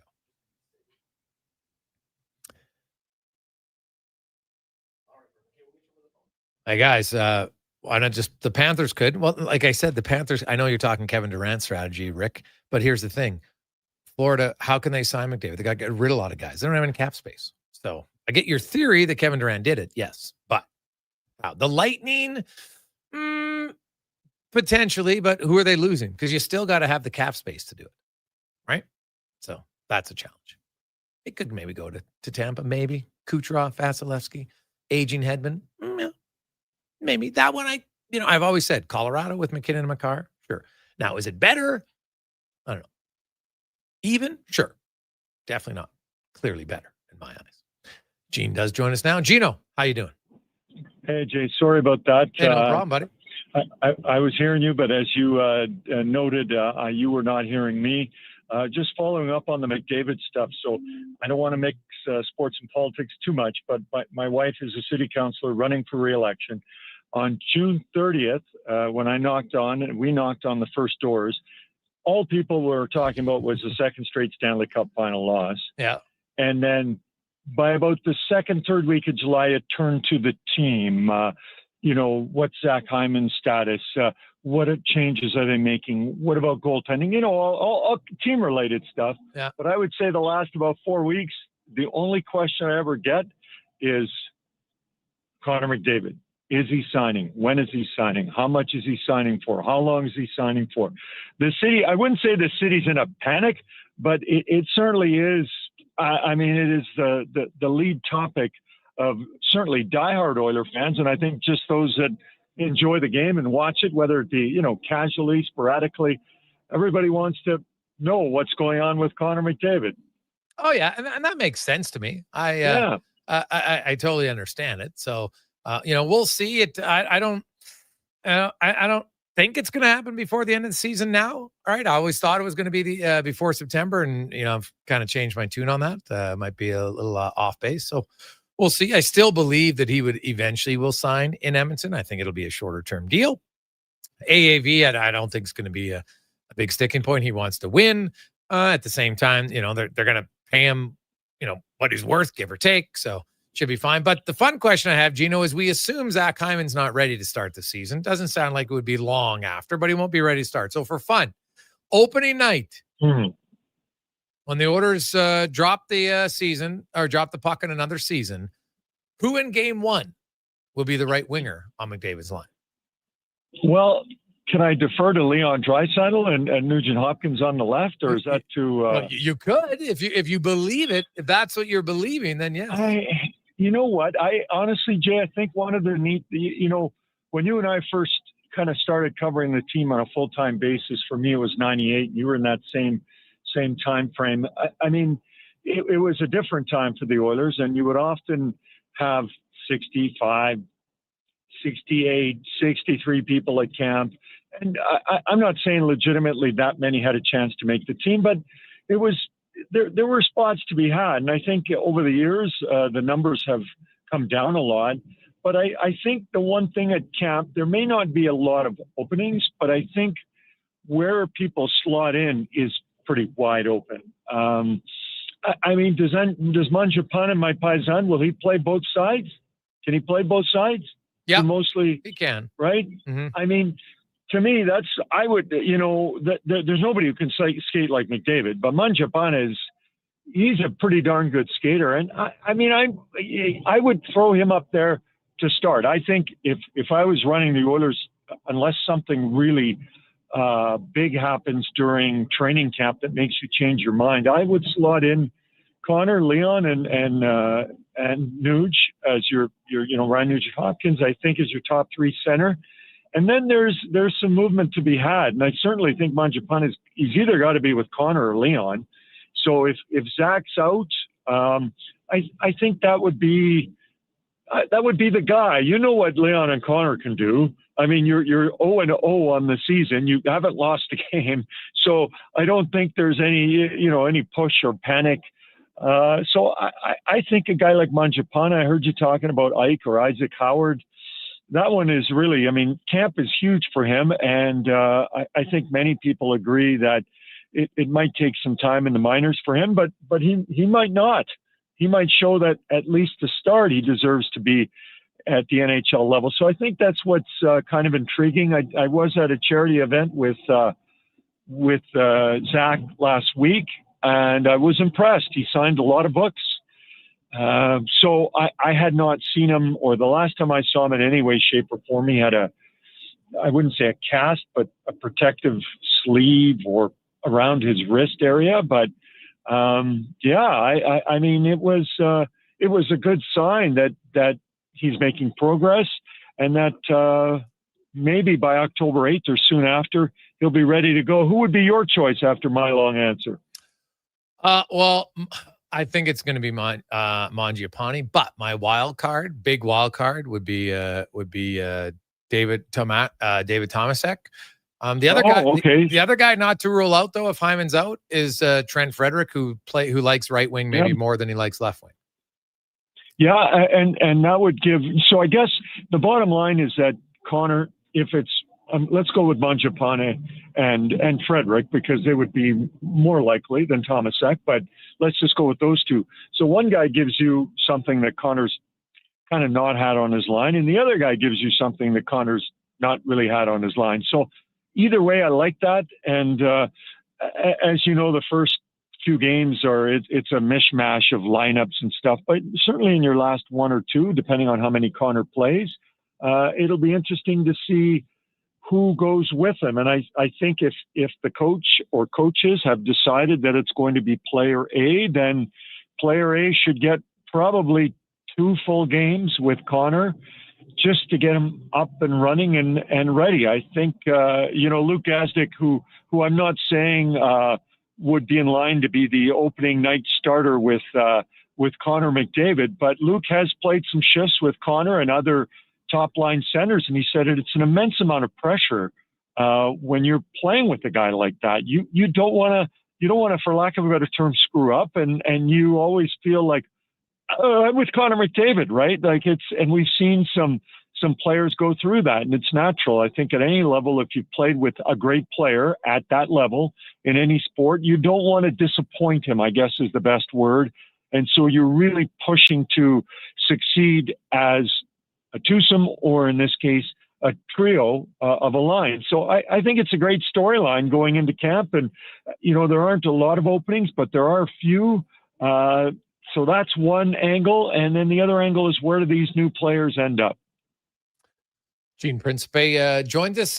Gene, I know some people on iCoward, and I've tried to be able to calm people and lower their expectations on a rookie, because I think it's unfair. People put heightened expectations on the player who never asked for it. Then if he doesn't play up to it, everybody gets, he's a bust. I'm like, no. Yeah. Ike Howard's never played in the NHL. He had one outstanding college season, which is great. But the other 2 years, he was okay. So, you know what? Yeah. Matt Savoie looks more pro ready right now because he's played pro for a year, right? Like, he's more NHL ready for me. And I think Matt Savoie, because he can kill penalties, will be in the opening night roster. But I honestly, I thought going into camp that I had Ike Howard starting the minors, and what I saw at the rookie camp didn't change my opinion. And that's not a negative. That's just, it's a tough step to make it to the NHL. Yeah, with Savoie, I got to say, and we often hear it that many players, if they're not getting bigger, they're getting stronger, and some are doing both, especially players young in their career. But I got to tell you that first day of rookie camp, as soon as I looked at Savoie, to me, he looked, now it's, someone might say it's kind of strange to see a guy and think he's bigger through equipment, and I wasn't close up to him. But when he did speak afterwards, I did feel that Matt was bigger. Now, he didn't specifically say if he put on 5 pounds or 8 pounds or whatever he did, but he looked more filled out, I guess, as young people tend to do, right? One thing when you're drafted at 18 to be a certain size, but then once you start to get into your early 20s, the expectation is that you will fill out to a certain extent, whatever your body will allow. But Matt for sure. And I think that, Matt's kind of done it, high draft pick, second organization, hometown boy, a glimpse of the NHL, shall we say, with his limited experience and a lot of AHL experience. I think the Oilers have done that right once they got him, because they can do it that way now. We've seen, we're talking 15 years ago, but sure, there was a push to get guys in. I totally understood, but now it's kind of in the middle ground, right? There's not a push, but you're not so stocked that players are going to stay in the minors where you're like, okay, come on already. Like, I think Matt's done his part, and if he's able to play, his resume looks very strong to be an NHL, not only prospect, but an NHL player, right? You want to go from prospect to player. Prospect is nice for a little while, but at some point that's no longer a tag that you want. So I like Matt. And, I got to tell you a quick story. Last year, I feel like we were in St. Louis. I'm not sure, but he was doing board battles with Podkolzin and McDavid. And literally it was the three of them. And one guy would stand, I would say 15 feet off the boards, kind of along the blue line and toss the puck in. And then the two of them would board battle between the blue line and center ice. Now, you've got two extremes. Podkolzin's just, he's a Russian bear, right? Full of strength, power, can sort of overwhelm you with that. Then McDavid, while being sturdy and strong, quick, fast, smart, able to maneuver along the boards. We've seen them both do it in different ways. And I got to tell you, I was really impressed with Matt. I thought this was going to be a bit of a tough go for this kid, but he was a mix of Connor and Podkolzin. I'm not saying he was as strong as Podkolzin. I don't want to say he was as shifty or nifty as McDavid, but there was a mix of both qualities that the players he was going up against have. And I thought, he showed me something there. And if he is bigger and stronger, which he appears to be, I really like his chances of being an NHL player to start on October 8th.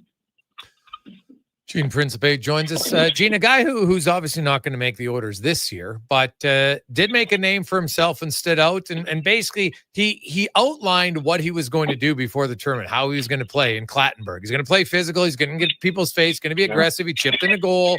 Like, I look at the Oilers organization, and they just don't have a guy like that. I'm not saying he'll ever play there, but he is going to stand out and get noticed because he does stuff that a lot of guys don't want to do.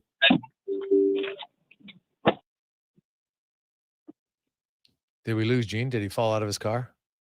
Oh, yeah, here I am. There you are. Here I Yeah. am. But yeah, I did Clattenburg, fall out of he my stood. car, though. Yeah, I could hear the door close. Yeah, no, Clattenburg, he played really well. And he's going to get noticed because he does things that most players across the NHL and even in minors don't want to play. Like he plays an abrasive, in-your-face style. I couldn't agree more. And I love players like that. To do that, and, just quickly, Corey Perry, for example. And, it's too bad to hear the news that he's out 6 to 8 weeks.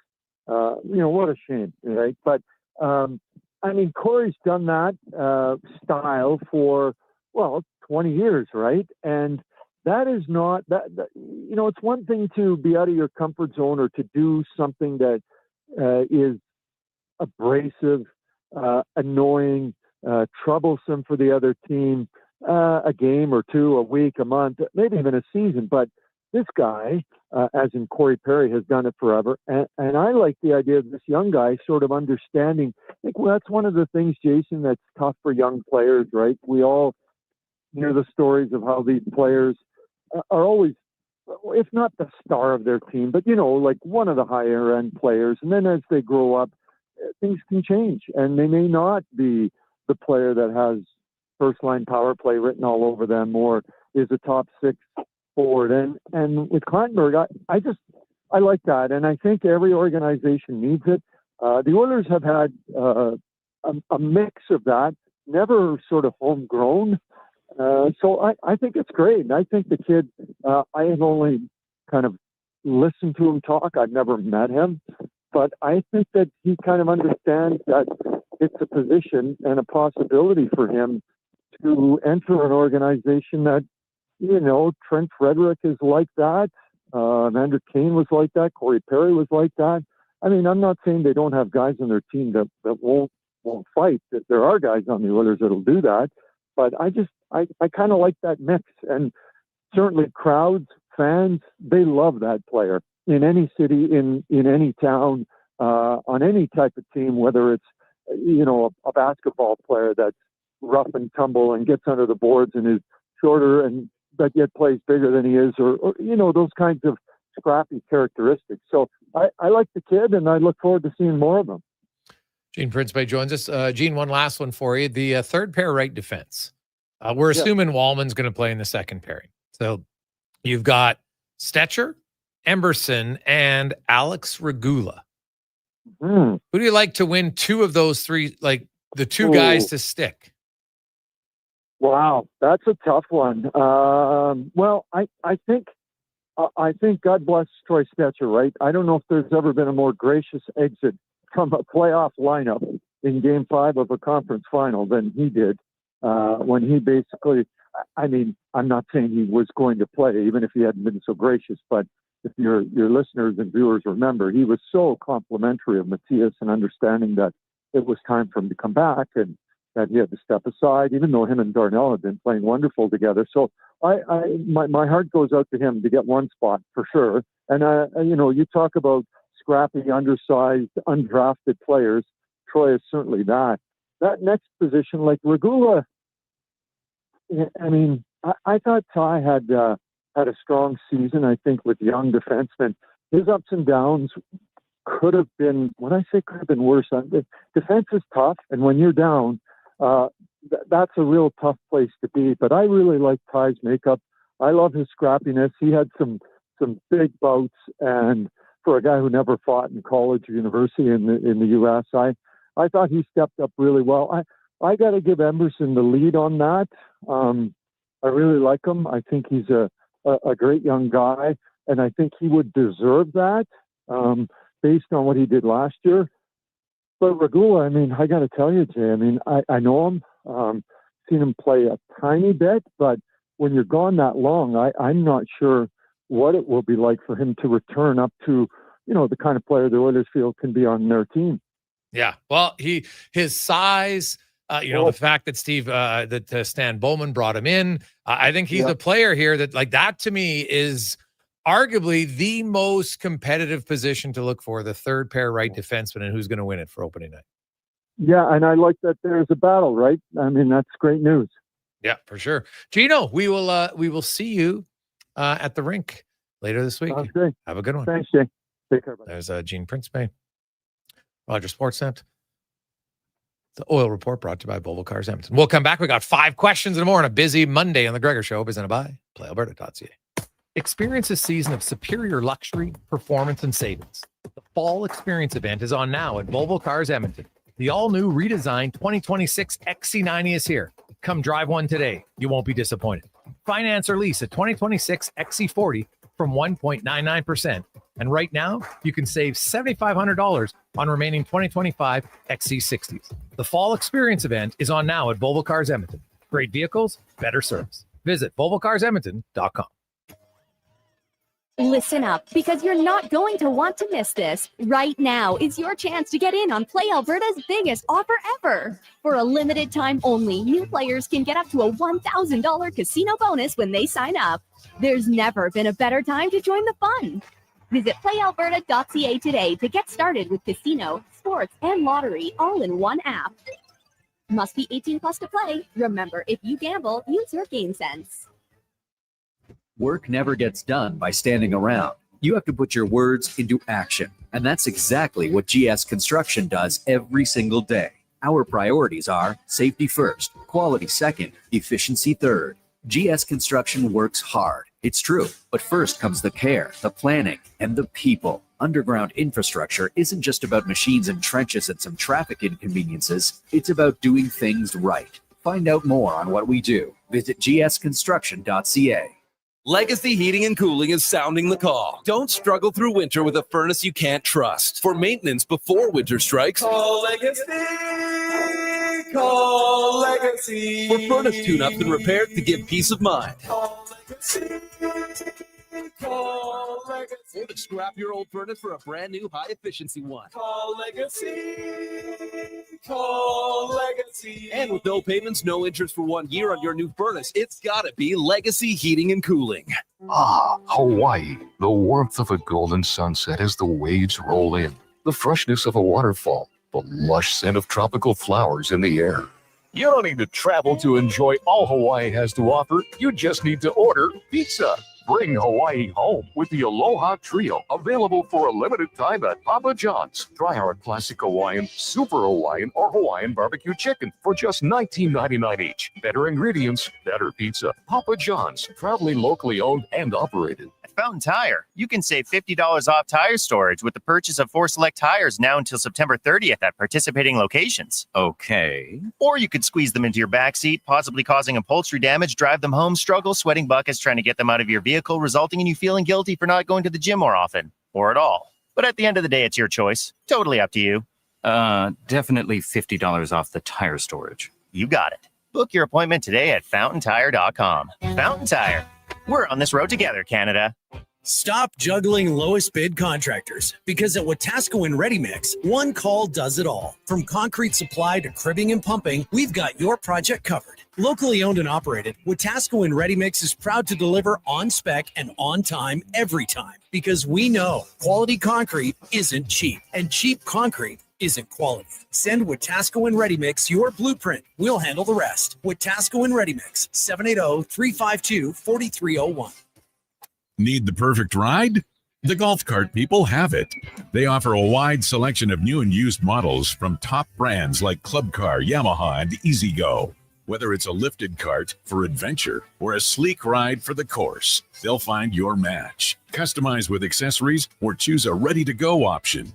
Trusted by Albertans since 1997 for quality. Visit golfcartpeople.com to find your cart and hit the road or fairway your way.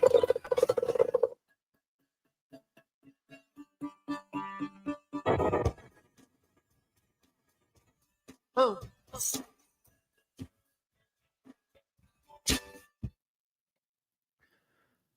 Portions of this hour brought to you by Cantork. What's the best way to beat the tariffs? Buy Canadian. Cantork's products not only made in Canada, but right here in Edmonton. Save money, support Canada at cantork.com. The Jason Gregor Show, the best of Edmonton sports talk and beyond. This is Sports 1440. Presented by PlayAlberta.ca, Alberta's only regulated online gambling website.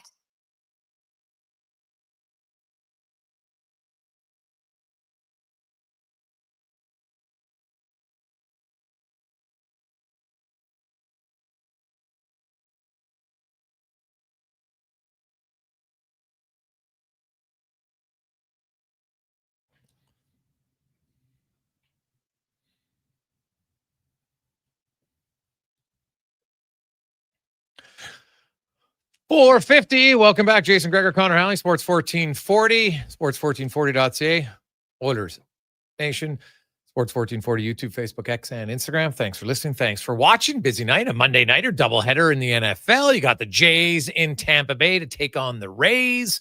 You've got teams getting closer to NHL training camps, medicals, physicals, eye tests, everything on Wednesday, and then they'll be on the ice on Thursday across all 32 NHL cities. And then we rock and roll.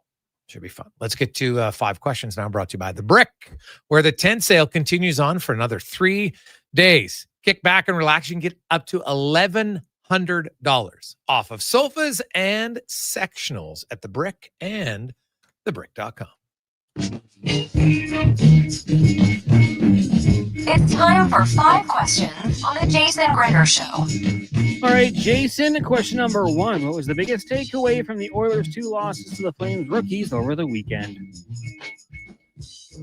For me? For you. I don't take very much away other than, hey, Matt Savoie was the best player, and that's a really good sign. Dang. I was going to go that route too. I did not care at the slightest. Glad Oilers fans got their fix of some Oilers and Flames hockey. Glad Savoie did what he did. Not overly concerned about too much. And a few players already sent on their way back to their junior clubs. Question number 2. What are your thoughts and the chances that this Elks loss in Toronto will end up costing them a playoff spot? Oh, man. That's a really good question. I think it's pretty that's like if they missed the playoffs by 2 points, you're like, yeah, and you could probably point to that game for sure.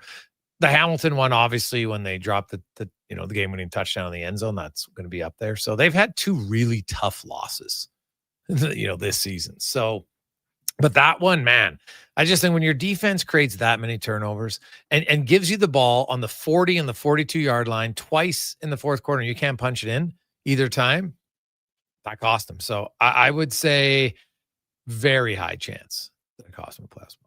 Yeah, I'm with you. I mean, it almost leaves very little space for error now, which you should have had. There's no way they should have lost that game, and I think there's a really good chance at the end of the year now they're sitting on the outside looking in, and they look back at games they probably should have won.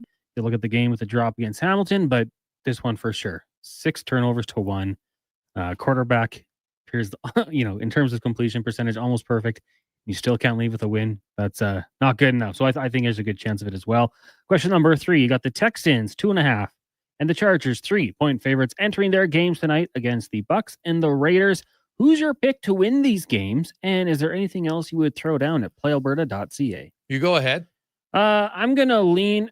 Actually, you know what? I'm going to take a bit of a surprise. I'm going to take the Bucks in an upset, and then I'm going to take the Chargers to cover the spread.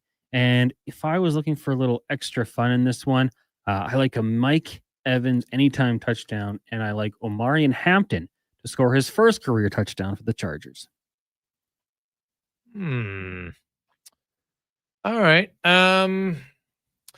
Yeah, well, Houston didn't play very well in their first game, but I'm going to take the under in that first game.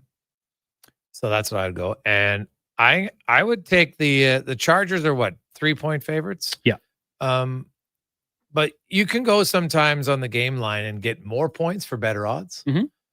And I would bump up the Chargers. I would go all the way. I think the Chargers are going to win by over touchdown. I like that confidence. Question number 4 for you. If you're the Cincinnati Bengals, are you looking to bring in a quarterback or do you roll with Jake? Oh, which quarterback are you bringing in, man? Like who's honestly? I got a name for you. Okay, who? Jameis Winston. 3rd string with the Giants. Yeah, well, you'd have to trade for him. Yep. Well, his attitude's great. I saw his answer the other day about that. Yeah, I would take Jameis Winston for sure. I actually like that, Cons. Mm-hmm. That's a pretty good idea. Like if you have Jackson Dart in New York, like why do you need Jameson? I don't know. I don't even like. Would you have to give up that much? I don't know. I don't know what Jameson's getting paid, if it's worth it or not. But yeah, I don't mind that. I think Cincinnati now. Browning, he played a few years ago for them and did okay. Like I know yesterday he threw 3 picks, but here's the thing: it doesn't really matter. Declan outlined it earlier in Joe Burrow's season. The offensive line that Joe Burrow has had, the highest they ever ranked for efficiency blocking was 27. That's the highest. There's only 32 teams. So they're 27, 28, 29, 30, 31, 32. Basically, they're the worst 6 in the O-line virtually every year during Joe Burrow's career. So I'm not sure it matters who the quarterback is. I guess Jameis Winston, he's more mobile than Joe Burrow, so that maybe could help him. So I think they'll probably stick with Browning for a bit, but I don't mind that idea at all. I could take Jameis. I love his attitude. Oh, and man, he'll just go sling it. It'd be so fun to watch those receivers with Jameis. Final question for you. On this day in 1949, the Lone Ranger debuted on ABC. Of course, a good guy if you're in a jam. So my question for you, fictional characters only here. If you ever kidnapped, you need someone to save you. Who would be your top 3 picks? Go ahead. I think I would probably go with Liam Neeson in Taken. Man, he pretty badass. And, his daughter was in trouble. Like, would he have the same amount of desire to get me back? I don't know. But, I would love to have him try. Number 2, I'm trying to, almost any Arnold Schwarzenegger character. Guy does whatever it takes. And number 1, a guy who would do it with a little more style and grace, James Bond. Probably leaves less of a mess, a little more subtle. Okay, well, I think if I'm looking for someone to save me, I'm going right up with Superman. He's got immense powers. Good one. So I'm probably taking Superman. I think automatically. Then if I'm looking for a guy, I think Jason Bourne could get in. He could kick some ass if need be. And then the last one is I would want to be rescued by Wonder Woman. Hello. That'd be a good one. Yeah. Why not? Superman might be the best pick you could have. You just fly in, grab you, and fly out. Yeah, he'd be pretty quick, I would think. Yeah. Aaron says John Wick. That'd be a messy one. Oh yeah, that wouldn't be. Yeah.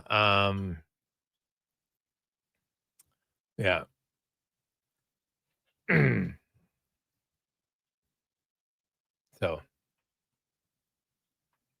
it's too funny, man. But yeah, Superman.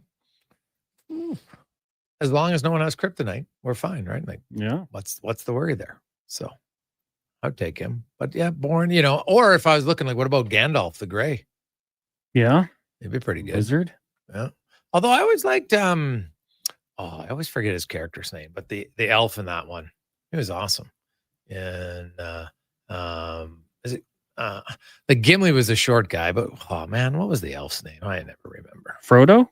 No, Frodo was Frodo was one of the small little 4 dwarf guys. So no, he had the long blonde hair. He's like the great shooter with the bow and arrow.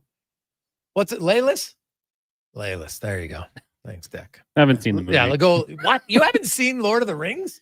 I tried to watch the first one. I think it's Legolas, if I'm surprised. Oh, Orlando Bloom. Yes. Oh, yeah. Okay, good pick. Yeah. No, I tried to watch it. I had a DVD.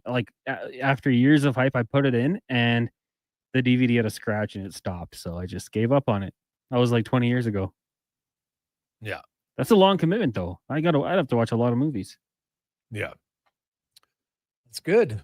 Oh, buddy. I could watch Lord of the Rings at any point.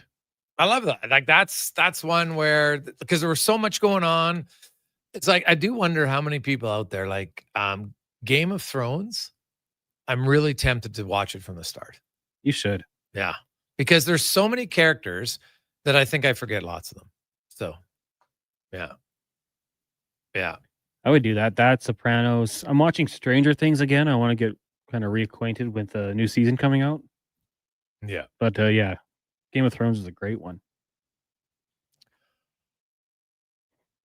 Let's get to the comment on a Sports 1440 update brought to you by Northgate Chevrolet Buick GMC. In the month of September, Northgate is helping feed families. For every truck sold, they'll feed a family of 4.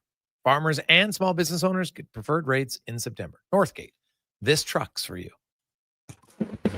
This is a Sports 1440 update. 2 games tonight in the NFL to wrap up week 2. Getting going shortly. The Texans host the Bucs down at NRG Stadium. Then at 8 o'clock, Chargers head to Vegas, taking on the Raiders in a battle of the 2 AFC West teams. Bad news for quarterbacks today. Bengals QB Joe Burrow will undergo toe surgery. He'll miss a minimum of 3 months. Commanders quarterback Jalen Daniels suffered a left knee injury on Thursday. His status is uncertain for the game against the Raiders next week, and Vikings pivot J.J. McCarthy diagnosed with a high ankle sprain that'll sideline him 2 to 4 weeks. Bears Pro Bowl corner Jalen Johnson out indefinitely with a groin injury. In the majors, Toronto in action, taking on the Tampa Bay Rays. First pitch set for 5:35 right now. Cubbies, Pirates, Nationals, Braves, both scoreless. Later on, you get the Twins and the Yankees. The Reds in St. Louis. Astros host the Rangers. Giants taking on the Diamondbacks, and it's the Dodgers hosting the Philadelphia Phillies. Cameron Rogers made history in more ways than one when she won gold in the women's hammer throw at the 2025 World Athletics Championships in Tokyo. She became the first Canadian to successfully defend a world title in an individual athletics event and posted the longest distance in the world since July 2017. Coming up in hour 4 of the Jason Gregor Show, we'll be joined by Mark Spector of Rogers Sportsnet, and Fernando Ramirez will join us to preview Raiders Chargers. I'm Connor Halley. This has been a Sports 1440 update. Sports 1440 in West Edmonton Mall and Wetaskiwin. CKJR is a Stingray radio station. Download the free radio player app and listen wherever you go. Is your company drowning in paperwork and administrative tasks? Do you need more data to make better decisions? Nectar.io is your company's all-in-one solution for fleet and materials management, safety, time cards, and GIS-based project management. Now is the time to capture and transform field, site, and shop data into boardroom-level business intelligence, all with one login. Visit Nectar.io to book a demo today. Nectar.io, your business made better. That's the sound of the Harley you've been dreaming about. And this is the sound of opportunity knocking, and it's coming from Harley-Davidson of Edmonton. Our end-of-season sale is on, and we're clearing the floor with unbelievable prices on a huge selection of pre-owned bikes. This is your moment to own the legend. Find your dream machine at Harley-Davidson of Edmonton on the Yellowhead Trail. Locally owned and operated by the Kent family and celebrating 45 years. It's the final weekend of the Bricks Famous Tent Sale. Now save up to 70% off clearance items in the tent and store, with more amazing deals arriving daily in every department. Also, like up to $1,800 off power reclining sectionals and up to $700 off big screen TVs. Buy more, save more when you buy 2 or more major appliances, up to $1,000 off. Plus, get a free Bluetooth party speaker when you spend $9.99 or more on furniture. Some exclusions apply. See in store for details. The Bricks. Come back, Jason Gregor. $1 plus tax for a smooth, small premium roast coffee at McDonald's? That means rich, full-bodied flavor at a price that's just as satisfying. Must be McCafe. Enjoy a small McCafe premium roast coffee for just $1 plus tax at participating McDonald's in Canada. Prices exclude delivery. Silent Rides is one of Alberta's premier bus charter companies. With state-of-the-art motor coaches, we provide our customers with the safest and most reliable ground transportation. Our seatbelt-equipped buses have become the preferred carrier for many local sports teams, tours, corporate outings, and other various travel across Western Canada. For more information and to request a quote, call 1-877-748-0991 or visit silentrides.ca. Stop juggling lowest bid contractors, because at Wetaskiwin Ready Mix, one call does it all. From concrete supply to cribbing and pumping, we've got your project covered. Locally owned and operated, Wetaskiwin Ready Mix is proud to deliver on spec and on time every time, because we know quality concrete isn't cheap, and cheap concrete isn't quality. Send Wetaskiwin Ready Mix your blueprint. We'll handle the rest. Wetaskiwin Ready Mix, 780-352-4301. It's time to rev up your engines at the Finning Sales Event, Tuesday, September 23rd. Take advantage of event exclusives and score big with 0% financing. Demo the latest Cat heavy-duty equipment as they celebrate 100 years. Plus, you can pick up your perk with every equipment purchase, $2,000 in additional discounts or free select attachments. Big machines, big savings, big fun. That's Tuesday, September 23rd. Edmonton Finning, 10910 170th Street Northwest.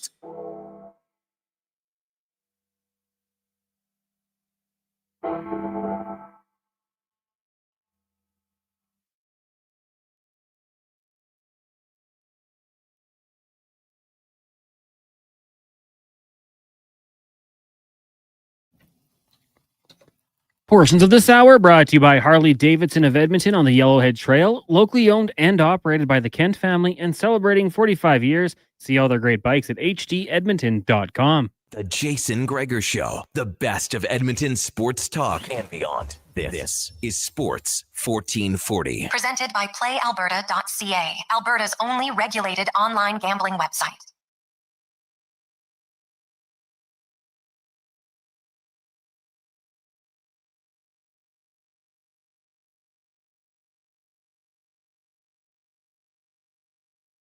Just after 5 o'clock. Welcome back. Lovely Monday. You made it through the first day of the week. Awesome. Doubleheader in NFL. You got the Blue Jays. You got other MLB games as the playoff races heat up, man. Like, don't look now, but the Seattle Mariners are on fire, having won 9 in a row. And they now lead Houston in the AL West. And the wild card race, man, is the Rangers are 2 back of the Astros and 3 back of the Red Sox. So the Red Sox, you got to start winning some games here. They're not completely safe. So Texas has made up 3 games on both of those teams in the last 10 games. So it's very possible. Jays are now 2 games ahead of 2.5 over the Detroit Tigers. As the Tigers have played 1 more game, the Jays have 2 more wins. Tigers have 3 more losses. So Jays looking good here to roll into finishing in first. They're 5 games ahead of Seattle. Seattle would have to have an absolute epic finish to catch them. It is the Gregor Show, presented by PlayAlberta.ca. Thanks as always for tuning in. Support our title sponsor. We appreciate their support. Now entering year number 3. Also, we will talk about how many of you went to the concert on the weekend. I went on Saturday. My son, his first ever concert. He was fired right up. Had a great time. Obviously, big crowds. And you know what? He was pretty impressed. Obviously, he's a young lad, only 11, had never heard of Brooks and Dunn, but they got some catchy tunes, man. I thought Brooks and Dunn were fantastic, man. They were still killing it for their age. I thought they were highly entertaining. Oh, Morgan Wallen, pretty entertaining. No complaints there at all. Thought it was a good concert and enjoyed myself. Got out of there pretty easily overall. Showed up around 6:45, so missed the first act, but got in. The only thing, obviously, now, if it was me, I would talk to the city planners, whoever runs that facility, and I would set up, I would have way more beer tubs, water tubs, because I'm just trying to get water for my son, and you're like waiting in line forever, right? Why not have more water tubs, some beer tubs, non-alcoholic tubs? You spread that out, be better for everybody. Because not a lot of people want to wait in line 30 minutes. You know, you're at a concert, you pay the money, you want to see it. So, I don't know, I would look at that, right? If you don't want to have more beer tubs or whatever, then just have water tubs, have the non-alcoholic tubs, because there's a lot of people who do both of that. And it would lower the lines, because some people are waiting in line for that. It'd be better for everybody. So, that would be my 2 cents on it. I get that when you have a lot of people in place, but I thought there was some things you could have done slightly that would make it a little bit better. Just my thoughts. 833-401-1440, 833-401-1440. You can text us in our email inbox as we get to the Spec Report, brought to you by GS Construction. In this perfect September, it stays warm. It's extending the construction season. They remind you, be safe, be courteous through construction zones from GS Construction, as Mark Spector from Rogers Sportsnet joins us. Spec, how you doing? Oh, boy. Commonwealth Stadium shows, that takes me back, man. Oh, yeah. I've been there to a few of them and quite liked it, but yeah, I hadn't been to an outdoor concert in a while. And my son was we quite enjoyed it. It was it's always good sometimes to watch it through the eyes of your kids for the first time. And because he's like, Dad, I don't sing, but then I don't know, first Morgan Wallen song, he's standing up, everybody around him singing, he's singing right along. So it's great. So when we were kids, they had what they used to call the rock circus. And those were the first big open air rock shows in Commonwealth Stadium. And they were like an all day thing. They'd have like 6 bands. And, I went, I think they had 3 of them, if I'm not mistaken. I remember saw Peter Frampton in there, saw Blue Oyster Cult, saw Heart, saw Warren Zevon, saw April Wine, saw Trooper, saw 100 different bands in there, 15 or whatever. But it was so long ago, Jason, that one of them, I would have been like, say, 16. I walked in there, as did a couple of my friends, with a watermelon under my arm that had been soaking in vodka all night, and a knife in my sock to cut it up once we got in there. And they just let you walk right in, man. They didn't check you. They're like, hey, you're bringing a watermelon. That's awesome. You're like, yeah, we like watermelon. Like, you can't even bring a purse in there today, right? But back in the day, you bring in whatever you felt like. Yeah. But they didn't sell beer back then either, right? There was no beer sales in the stadium when we, in the 80s. So anyway, beer sales? No, they didn't have beer sales back then. They only had beer sales like eventually the ALCB loosened up and let the Eskimos and the Oilers sell beer. But there was a few years where you couldn't buy a beer at Eskimo game for sure. God, you're way older than me, man, because I don't remember that. I remember any of my adult life going to a place I could have a beer. So, wow. Well, like, you we're are blessed. To me, Commonwealth Stadium's a blessing. Like, that's great. They can't do that show in Calgary because they have a dilapidated from the 1950s, tiny little fall apart, tear down stadium. Commonwealth isn't perfect. It holds 66,000. It can't service 66,000, right? You make the point.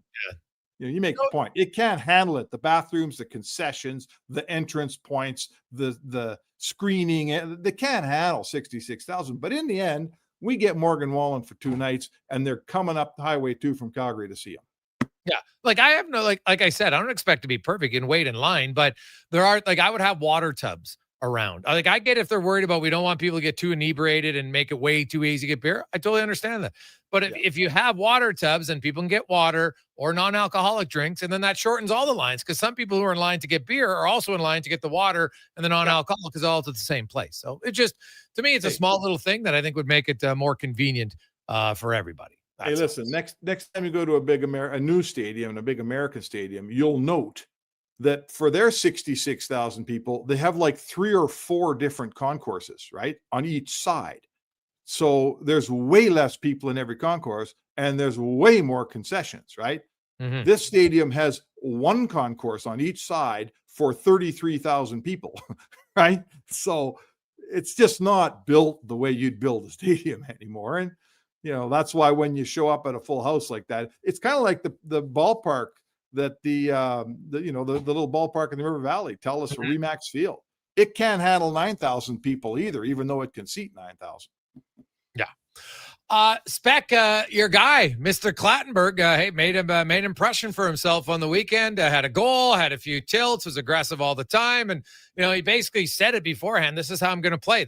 I know what I have to do, and he went out and did it. Now, you know what? I don't think he needs to be fighting all the time, personally like that, but just being an agitator, being physical. What did you think of his skating style and everything else? Like, obviously, like most young players, got to get faster, stronger. That kind of goes without saying. But what did you make of his overall play outside of the aggressive? Well, I thought that, he's in a class of a bunch of guys just like him. He's coming out of junior. He's turning pro. So he stood out, not just because he fought guys. He was around the net. His skating was good enough at that level. I'm not going to tell you he's a burner, but he was nowhere near like, when I watched him skate, he didn't look like a poor skater at all. He seems like a decent skater. But to me, Clattenburg comes out among his peers and he stands out, score a goal. He's around the net. He's making things, he's overtopped the goalie in case a puck comes loose. He has a couple of scraps. This is just the first baby steps of the kid's career. When I look at, and I believe he is 20, if I'm not mistaken, 19 or 20. No, he's 20. He wouldn't be 19 because he can play. He's 20. Yeah, he can play. I'm a little, who didn't stand out in either game was Ike Howard. You didn't notice Ike Howard in the game.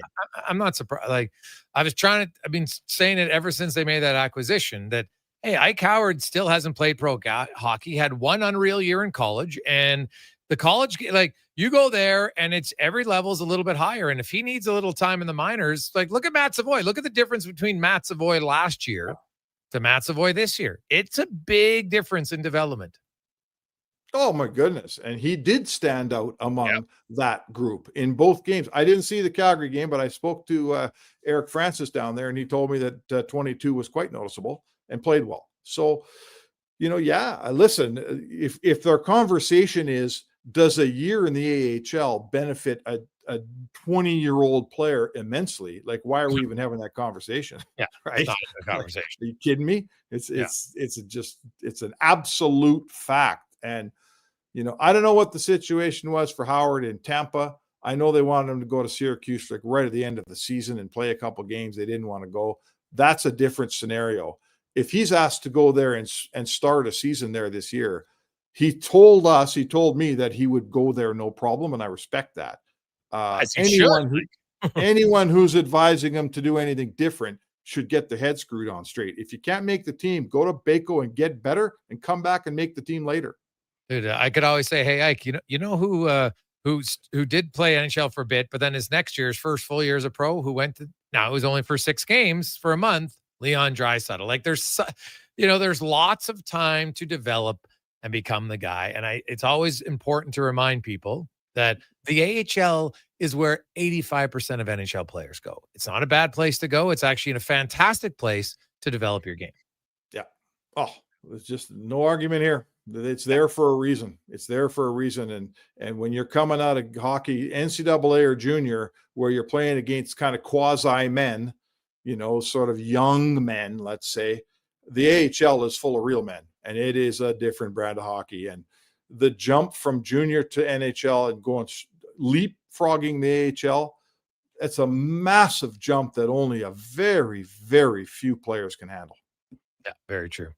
Spec, man, there's been tough losses every year.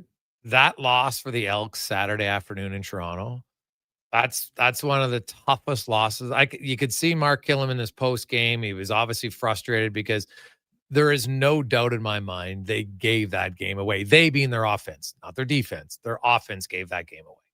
Yeah, you might not get one game all season where you win the turnover battle in a +5, right? They were 6-1 in turnovers. Like that, you go 2 seasons and not have a +5. Mm-hmm. When you get one and you waste it, it's just killer, bad. That alone, let's forget the fact that Toronto never led that game until they kicked the winning field goal with no points left or no time left in the clock. Even throw it all in the garbage. Edmonton had the ball. They were driving the ball with a minute and, under 2 minutes to play, and got all conservative and I didn't feel like they pushed, and I didn't love the way they called plays, and I didn't love the way Fajardo ran his offense, and they kind of said, field goal will do. And I thought, man, I'm not sure if field goal is going to do. This is CFL here. So yes, Jason, that it hurts the most because the game was in the palm of your hand all the way through. And yet on numerous occasions didn't score a touchdown, settled for a field goal, and lose by 1 or 2. What was it, 1 or 2? I forget now. No, they lost by 1. And the other part of that whole decision by 1 point was how they handled the end of the first half. I'm taking the penalty because I thought, okay, they took the penalty. Now they're going to give up the safety. Why else would you take that penalty and put yourself 5 yards deeper, right? Like once they took the penalty, and if they didn't do it on purpose, then clearly something was wrong. But then at that point, say, okay, guys, we're going to punt it here, and we could give up a field goal. Just give up the 2 points, because that extra point was the reason they lost the game. Well, that was a big point. Reason, not the reason, but another reason. No, right. And again, you're kind of a first down away from not even having to punt that ball, or by the time you punt it, it doesn't matter anymore. So listen, they always say this, Jay, you've been around football probably more than me.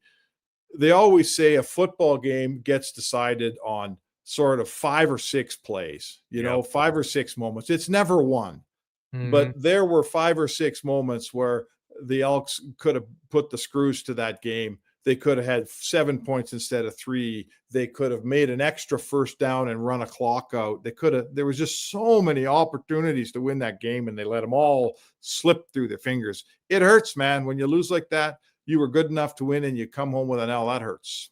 Yes. Yeah, definitely. Especially in the race that they're in, right? Like that was that you win that game. You're tied with Winnipeg, who's right now struggling without a quarterback. NBC, who I think is probably going to finish third anyway, but then it would put you 2 games up in the crossover. It almost wouldn't have guaranteed it, but almost would have eliminated, Toronto. and Ottawa. And they're like, okay, now we're in control, win 3 of your final 5 games, and you make the playoffs. Like, it's now you got to win 4 of your final games, and you're playing Saskatchewan, you're playing Calgary, and you're playing Hamilton. Like, yeah, it's going to be really difficult to do. Well, you got to win look 2 ahead. of those 3. You can't, you got to lick your wounds. You got to pick yourself up and go win some football games. You just lost a game you should have won. I guess now you got to go out and win one that people thought you were going to lose. And that's how you make the playoffs. There's no time to cry tears and all that stuff, man. If you're a playoff team, play like one. Let's see what happens. Mark Spector joins us. Spec, obviously, a lot of the big players get together in Vegas before. And, Wyshynski talked to some guys, about the playoff format. It always gets up. And I went through the history of the NHL playoffs. It changes all the time, man. Right? When the order, only since the orders came in the league when it's 21, because there's really no point in talking about a 6 or 12 point team league because it's not even comparable. But, it was 2 years of 1 to 16. Then it was 7 years. About 11 years of going to top 4 in your division. Then they moved it in 1994 to the top 2 divisions, and it was conference, right? The top in one division, top in the other, they were 1-2, and then the next 6 records. But then in 1999, they changed it to 3 divisions in each conference. And so they did that for up until 2013, and now they're doing the current format. And I've looked at all the numbers, Spec. It doesn't really change it. If you're going to have 1 and 2, then the division winners are still 1-2. It's basically 3 versus 6 and 4 versus 5. The vast majority of the time are going to switch. Right? I just don't think it's worth it to do it. It's different. It's not better. But for the Western Conference, it is worse because now the 2-3 games are always in your own division. This way they're not. And you could have Nashville going to LA, Edmonton going to Nashville, Edmonton going to Dallas. It's just not ideal. No, I mean, the playoffs are where the Western Conference really gets the Pacific Division, really. I mean, let's face it, both conferences in the Eastern Conference are all on the Eastern time zone. So they don't move a time zone. In the Central Division, I believe every team is in the Central time zone, correct? So unless you have a crossover, you don't leave your time zone either. I know they spread out a little bit. Winnipeg and Dallas aren't close to each other. I've been on the plane. I get it. But it's the Pacific Division where you got teams in the mountain, you got teams in the Pacific, there's a ton of distance. So travel's going to suck when you live out here. That's just the way it is. But what I like, I'm a guy, I'm with you. This is the playoff format that I think is best. And here's my reason, right? We've had Edmonton play Vegas, 3 times recently, last few years. We've had him play LA 4 times. I don't love 4 times against LA, but whatever. You got 1 against Calgary. If Calgary was a little better, maybe you wouldn't get LA. You got 1 against Vancouver. Like, I want playoff series against the Canucks and the Flames and Vegas, and I guess the Kings, even though we're all a little sick of that one. I don't want playoff series against Minnesota and, Colorado, not till the end. Western Conference Finals, sure. I don't need to play Dallas in the first round. So I like this. I think the rivalries are good. I wouldn't change it a bit. Yeah, I'm with you. To me, the benefit isn't great. It's not there. So I don't see why you would want to add more to it. That's all I'm saying. Like because like McCarr's argument was, well, geez, we've played top teams the last 2 years. And so I looked and said, okay, if it was 1-8, now this past year, LA had 105 points, Dallas had 106. So they would have played 1 point difference, right? The year before, instead of playing Winnipeg, who they steamrolled, they actually would have played Edmonton in the first round in 2024 when McDavid was nuclear. Now, is that a clear, easier matchup? Yeah, I don't think so.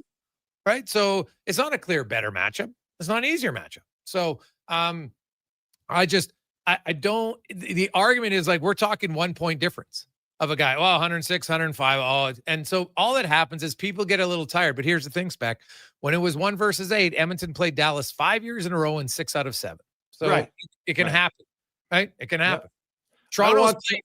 Toronto's played more teams in the last few years than they had in the 90s when they made the playoffs all the time. That's what's funny. And they played Boston a lot. I get it. But that's just how it works, right? Like they played Florida now, they played Tampa, they played Boston, they actually played the Islanders. Now that was a different year because of COVID, but like Colorado in their last 5 years, I went through it.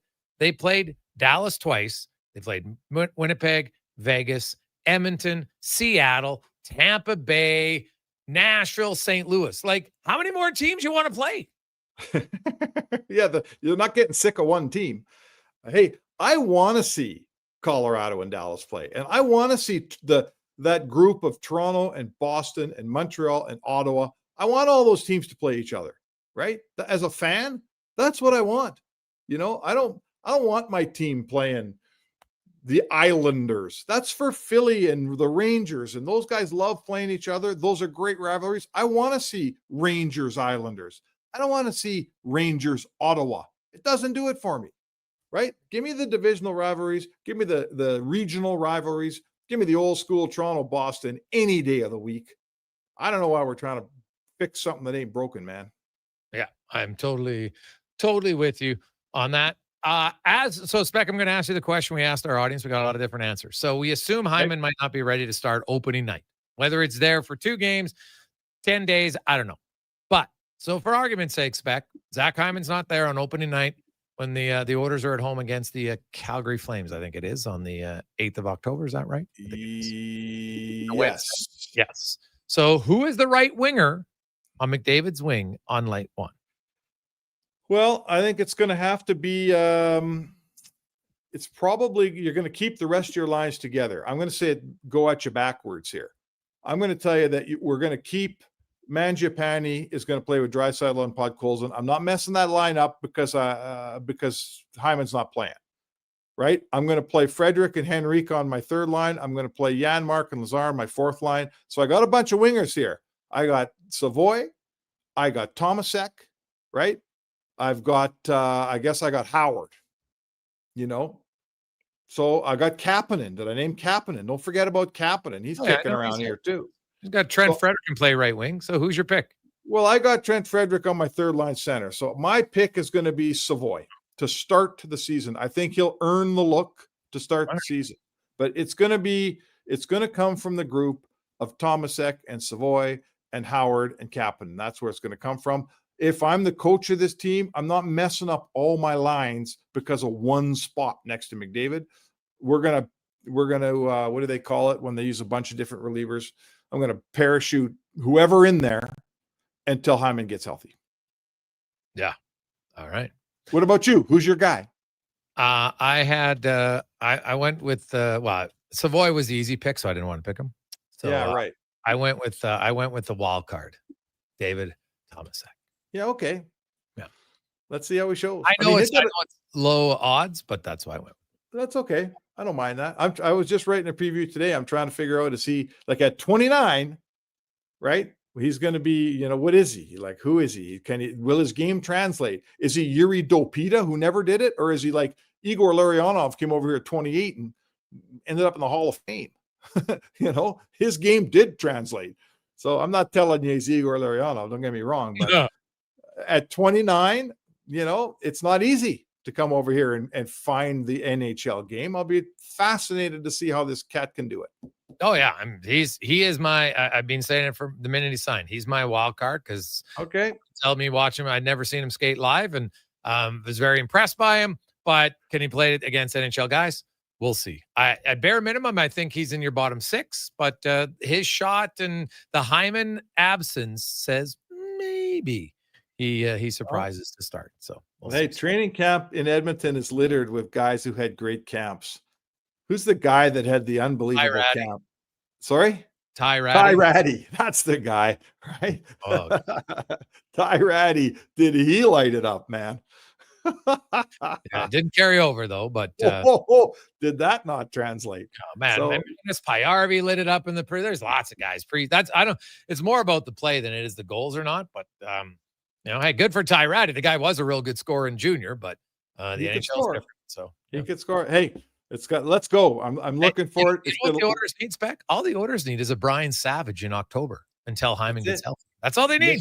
Just be Brian Savage. October, baby. Oh yeah, Mr. October. No one scored more in October and less later on than Brian Savage. Awesome, Spec. Have a good one. All right, man. See you later. Oh yeah, it's Mark Speck to the Spec Report, brought to you by GS Construction. Quick break. We'll return and we'll talk some more hockey and football on the Gregor Show, presented by Play Alberta. 24 hours a day, 7 days a week. And sports fans, stay informed with Sports 1440. Stream us. Listen to us on the AM dial. However you consume this radio station, thanks for listening. They are night, tasting just so right.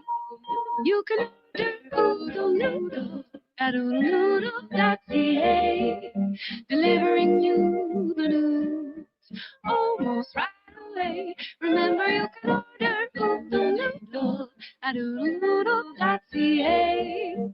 So stay on your couch all day and order oodle-noodle.ca. Oodle-noodle. God said, I need somebody to get up before dawn, milk cows, work all day in the fields, milk cows again, eat supper, go to town, and stay all night at a meeting at the school board. So God made a farmer. Hi, Mike here from Northgate Chevrolet Buick GMC. We are so thankful God made a farmer. For the month of September, it is our goal to feed 500 families. With every vehicle sold, we will feed a family of 4. So please help us reach our goal. Visit us online at northgategm.com. At Leading Edge Physiotherapy, we believe that life shouldn't hurt. Now, that doesn't mean that we don't know that sometimes it really hurts. I mean, we've seen people at their worst moments in life, when they feel they have nowhere to turn, or at a time when they felt like their problem just wouldn't ever go away. We've also seen people who thought to themselves, it'll just go away on its own, or this is no big deal. I don't want to bother anyone about this. Don't know where to turn to, or think it's no big deal. Either way, we have the technology, techniques, and skills to help you get back to it, whatever your it may be. Life shouldn't hurt. LeadingEdgePhysio.com. Yeah, I saw that. So, Cons, I'll ask him too, and then you can come in. Portions of this hour brought to you by Northwest Crane, available for all your lifting and equipment needs, specializing in selling and servicing cranes. Get lifting at northwestcrane.com. Hat tricks, touchdowns, and home runs. Get it all with the Jason Gregor Show on Sports 1440. Presented by PlayAlberta.ca, Alberta's only regulated online gambling website.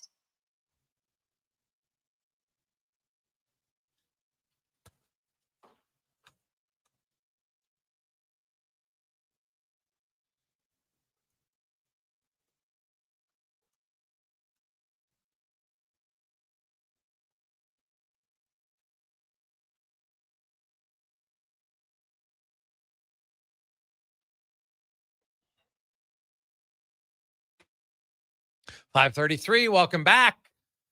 Busy Monday edition of the Gregor Show, presented by PlayAlberta.ca, where you can get in the game tomorrow, of course. Lotto Max, get your tickets at PlayAlberta.ca, where it's a $21 million up for grabs. Good luck. Remember our deal. If you win, invite us to the party. PlayAlberta.ca. Let's talk a little football right now, as the NFL has a doubleheader tonight. High scoring already early on between Houston and Tampa Bay. Whew. The under not looking good, I'll tell you that right now. And later on, you have the Chargers, who were fantastic in their first game of the season, taking on the Raiders, 2 undefeated teams. One of these teams, barring a weird tie, will be undefeated after week 2. Fernando Ramirez from the Sporting Tribune joins us. Fernando, how you doing, man? I'm doing well. I'd do even better if somebody invited me to that party as well for the 21 million the lottery giveaway. I joined that party. Oh yeah, sure. Why not? You know what? If you have 21 million bucks, I would hope that you would put on a pretty good party. I would like to think you could be an organizer of a good party. Speaking of a party, it's super early on, but just mentally for the Chargers to get over KC and how they played against them. Justin Herbert played great. I know afterwards, like, he was all trying to downplay, but I'm like, dude, like, you've really never played that well against KC. Obviously a great team, one of the best teams in the NFL. It's got to be something to build on, isn't it? Well, it is, but the thing is, Justin Herbert's always played well against Canada. Like, if you look at his stats from all 3 divisional games or opponents, he does pretty well against them. It's usually been the defense that's kind of let them down in the past, or there's been a major drop or something like that. But this was a very good start, just because everybody thinks that Kansas City, they already circled them in as, oh, they're going to win the division automatically. And for the Chargers, that was a big game, because you go down to Brazil. It's you had a very long training camp, because your head coach decided, hey, Hall of Fame game, that means we can start. a week and a half earlier than everybody else and have the most training camp practices of everybody else. So yeah, I definitely think that was a step in the right direction because one, you show the whole NFL, hey, we're not messing around. We're going to take that next step forward. And two, it just showed that Justin Herbert, that Greg Roman, who I thought had a masterful game, now has weapons at his disposal where if the run game isn't helping, okay, boom, let's go and let's attack with the passing game. And that's something that they didn't have last year. Even Steve Spagnuolo said, we were crowding the box because we thought they were going to run the ball a lot.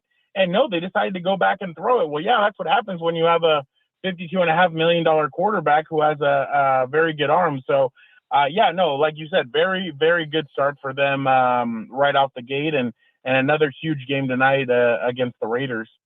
Looking at the head to tonight's game against the Raiders, you look at the Chargers, and it's one game, and everybody gets super excited. Oh my God, it's gonna be great.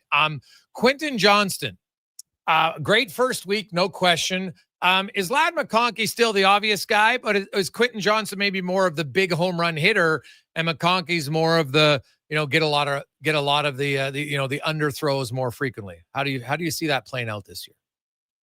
I do kind of see it like that. I mean, if we go back to last year, and I know everybody's kind of surprised by the way Quentin played on on last Friday, but last year he was the one that kind of got it going at the beginning of the season. Ladd didn't come on until week 8.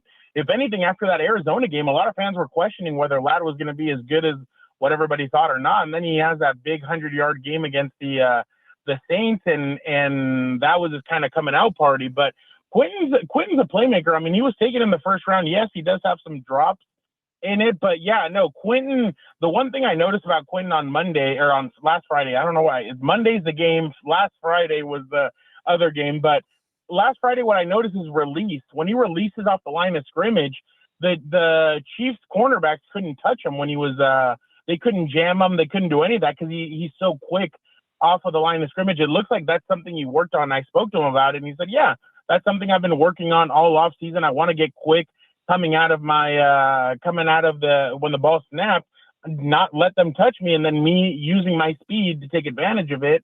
So yeah, I would see it more as like that. It seems like that's what they're going to do. Where Herbert really likes finding Ladd is across the middle of the field, him doing in routes or post outs or stuff like that. And then Ladd takes advantage of the cornerback, or if he's matched up on a linebacker, and he just speeds right past them. So I think, and Keenan Allen's kind of the third down threat. Obviously, so is Ladd, but it's like Keenan said, we're all competitors at the end of the day. We all want to win football games. I don't care what my role is. I just want to win football games. And it kind of seems like Ladd and Quentin have all bought into that as well, is that we don't care how many touches we get as long as we win football games. Fernando Ramirez joining us here on the Jason Gregor Show, previewing Monday Night Football between the Chargers and the Raiders. Fernando covers the team for the Sporting Tribune. I want to ask you about the backfield here. And Omarion Hampton last week against the Chiefs got the 15 carries. Najee Harris returning back from the eye injury from the firework incident on July 1st. Just the 1 carry, 1 reception for Najee Harris. Do you expect a little bit more of a showing from him, more of a split backfield with he and Omarion Hampton tonight?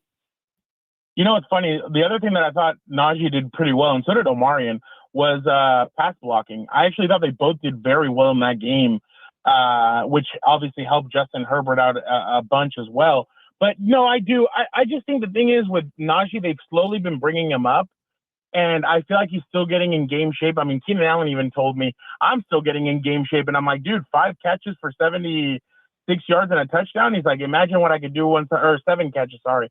Imagine what I could do when I'm in game shape. I'm like, oh, okay, cool. Najee, same thing. He's just trying to get into game shape. I think you'll see a healthy dosage of Omarion tonight. And Najee, I think, is going to get a little bit more touches, more than he did in Sao Paulo for sure. But I think they're slowly bringing him up and letting him get going. But also they want to get Omarion going, just because last week I saw 1 or 2 or 3 opportunities where he was close into breaking a long one. So I definitely think that tonight they could lean heavily on him and Najee, especially because, like I told you, Greg now is able to have that at his disposal, where he can, some games is going to be wanting to run the football because that's what's working. Other games are going to have to throw. And I feel like tonight might be a big running day for the Chargers offensively. Now, just looking at what Joe Alt did last week against Kansas City, I think that the Raiders might be foolish to line Max Crosby up against him unless he wants that challenge. So I'm thinking it's going to be a lot of Crosby on Trey Pipkins on the right side. What kind of things do you think the Chargers can do to maybe even out that matchup just a little bit? Because we know how good Max Crosby is. Yeah.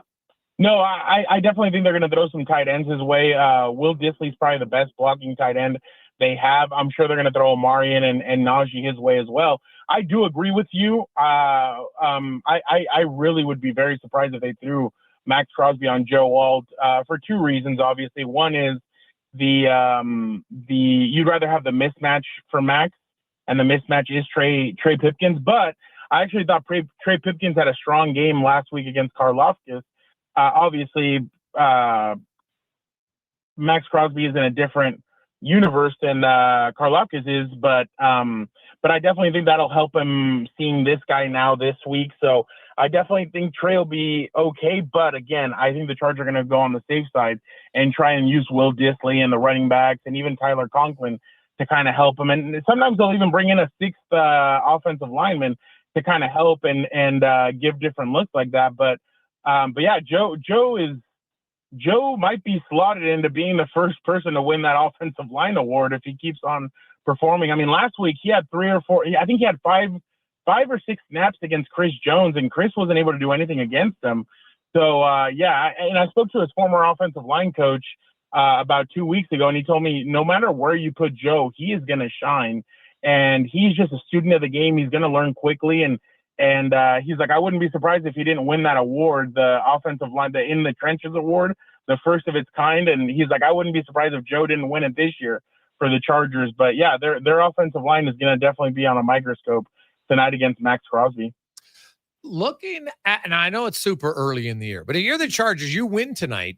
You're 2 full games up on the Chiefs, having won the head-to-head matchup. And, home field advantage in the playoffs matters. I know it's only 2 weeks. It's super early in the season, but for a team that's kind of, always kind of been in the rearview mirror of the Chiefs, the chance to get out in front of them kind of 2 car lengths early on, how important do you think that is just for an organization that's been trying unsuccessfully to pass them? Well, you haven't won the division since LaDainian Tomlinson was your running back. I mean, that in and of itself is huge. The Chiefs have won this division 9 years in a row. So I definitely think that these, and I said it from the beginning, when the schedule first came out, I said these first 3 weeks are must-win games. And I know folks looked at me and they're like, must-win in September? I'm like, yeah, you get off to a 3-0 start in your division against what some people are calling the toughest division in football. You're able to get up to a 3-0 start. That's huge for them, especially because you obviously have some other tough opponents, but it starts with your divisional games. If you can win the division, that's where everything gets started. So I truly think that these 3 weeks are very crucial for them. And we saw what happened in Denver yesterday, a lack of concentration. And obviously we saw what happened with the Chiefs. So yeah, the Chargers have a very, very good opportunity to jump out. And again, if they win tonight, and then next week they beat Denver and everybody else in the division struggling, you start to build that lead that you're going to need, especially in the back end of the season. If you go look at their schedule is very tough at the end.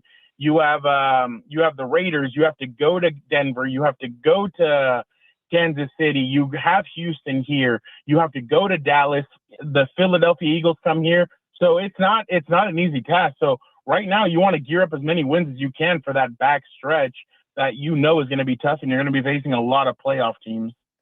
When you look at the Raiders and what they want to do this year, it's pretty evident they want to run the football. Last week, Ashton Jennings, 19 carries, despite only averaging 2 yards per carry. How good of a test do you think this is going to be for the Chargers front seven that could be without linebacker Diane Henley?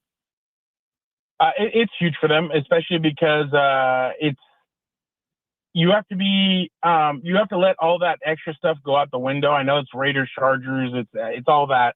It's Pete Carroll versus Jim Harbaugh for the first time in years.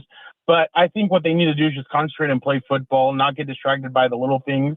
The Raiders are a very good coach team. They're the team that the Chargers saw last year in LA, and then the team that they saw in Vegas for the final game of the year is not going to be anywhere near what this team's going to be. This team's different. It's aggressive.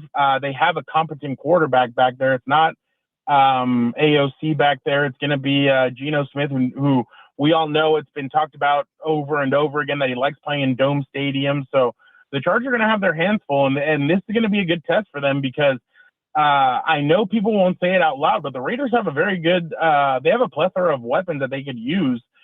Brock Bowers, you have the two guys that they drafted, and then obviously Jacoby Myers is very underrated when it comes to his skill set. So they have some playmakers on that team. So the Chargers are going to have to be ready to face Raiders team that is obviously going to test them, and they're feeling good. Tonight's Pete Carroll's 74th birthday. It's the first time that it's their first home game of the year, so that place is going to be very, very, very loud tonight for the Raiders. Fernando, we really appreciate the rundown. Do you think Bauer's going to play? I do. I don't think you can keep a Warrior like that down. I was when I spoke to some of my Raider beat reporter friends, they basically told me that they'd be very surprised that they asked him, "Hey, how do you feel?" "Oh, I feel fine." So, like, did you hurt yourself? I didn't even know I hurt myself. I just felt something tingling, and I came out, and they were like, "Hey, we're going to keep you out." So it seems like he didn't see that much of a problem in it. So I'd be surprised if he didn't play. Awesome. Thanks, man. Enjoy the game tonight. Of course. You guys have a good one and have a good rest of your week. And let me know if that $21 million party, you guys ever throw it. Let me know. I'll go out there for that. All right, buddy. Thanks, man. We appreciate it. Fernando Ramirez from the Sporting Tribune. Yeah, who wouldn't want it? Be quite a party. We'll take a quick break and come back, wrap things up in a very busy Monday edition of the Jason Gregor Show. Sports 1440, sports1440.ca, Sports 1440, YouTube, Facebook, and X. Whether you're a craft beer connoisseur or more of a wine aficionado, there's always something new to discover at Sherbrooke Liquor, a unique, family-owned, independent liquor store. The selection, incredible. The non-alcohol section is also very impressive. Sherbrooke Liquor, expert, knowledgeable staff with a passion for unique finds. More than just a liquor store, we're a community. Alberta's best, the one and only Sherbrooke Liquor. Wine, spirits, and oodles of beer. Visit SherbrookeLiquor.com. $1 plus tax for a smooth, small premium roast coffee at McDonald's? That means rich, full-bodied flavor at a price that's just as satisfying. Must be McCafe. Enjoy a small McCafe premium roast coffee for just $1 plus tax at participating McDonald's in Canada. Prices exclude delivery. It's the final weekend of the Brick's famous tent sale. Now, save up to 70% off clearance items in the tent and store, with amazing deals arriving daily in every department. Like up to $1,800 off power reclining sectionals and up to $700 off big screen TVs. Buy more, save more when you buy 2 or more major appliances. Up to $1,000 off. Plus, get a free Bluetooth party speaker when you spend $9.99 or more on furniture. Some exclusions apply. See in store for details. The Brick, saving you more. The Spruce Grove Saints home opener is Friday, September 19th, and you don't want to miss it. The Saints will be playing their first game in the brand new Thompson Family Arena as they host the champion Brooks Bandits at 7 p.m. With a completely new and exciting in-game experience, including a state-of-the-art Jumbotron, the Thompson Family Arena will be the place to be. Don't miss the Spruce Grove Saints home opener, September 19th. For tickets, visit tickets.sgsaints.ca. They sure saw you coming. You went in for about $200 in auto service, and by the time Johnny Slick out front was done telling you everything he thought you should have replaced, you got hosed for $3,000. Big Toy Shop won't lie to you, inflate your bill, or waste your time. You'll know exactly what your service actually costs and when it's going to be done. Take your ride to Big Toy Shop, 8315 Argyle Road, 780-298-2797. At Fountain Tire, we're fluent in saving you money. Fluent? Yes, we've mastered the language of deals. Like right now, you can save up to 25% off select tires and up to $125 off a set of 4 select Goodyear tires. Plus, $50 off $150 service when you buy those tires. All until October 18th. I'm sorry, I don't speak deals. Spend less, save more when you buy round black things from us. Oh, got it. Restrictions apply. Book your appointment online today. Fountain Tire. We're on this road together, Canada. There's something we need to talk about. Debt. It's an uncomfortable topic, but the truth is, most of us carry some form of debt, and we are ashamed to talk about it. My name is Parveen Middleton, a licensed insolvency trustee at BDO here in Edmonton. Every day, people struggling with debt come to me for a solution. When you make that call, I'll listen to your story without judgment and will lead you to a debt-free future. Call 1-833-BDO-TALK or visit bdodebt.ca to learn more.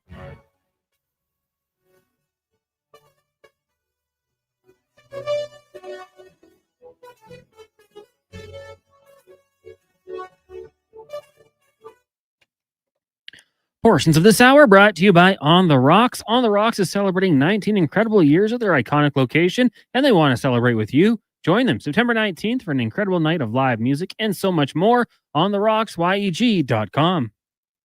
Hat tricks, touchdowns, and home runs. Get it all with the Jason Gregor Show on Sports 1440. Presented by PlayAlberta.ca, Alberta's only regulated online gambling website.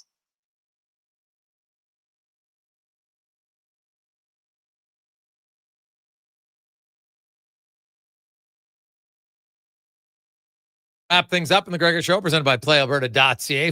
High-scoring game early now. It's a 14-10 Tampa Bay over Houston. Already 24 points in that one. So that's why I never pick the under, Cons.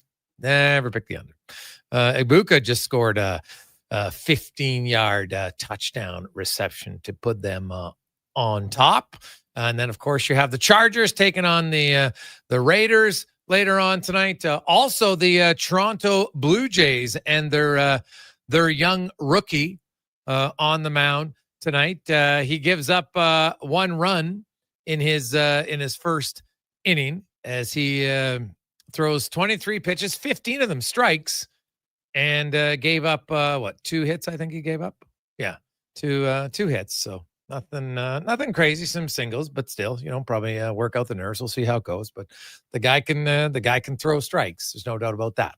But 23 pitches in one inning, Cons, you're not going to be in there very long. So you have to try to reduce that if you can. But hey, you know how it is, man. It's your first start in the majors. It's pretty tough, man. The majors are a different bird at every level. Different bird. So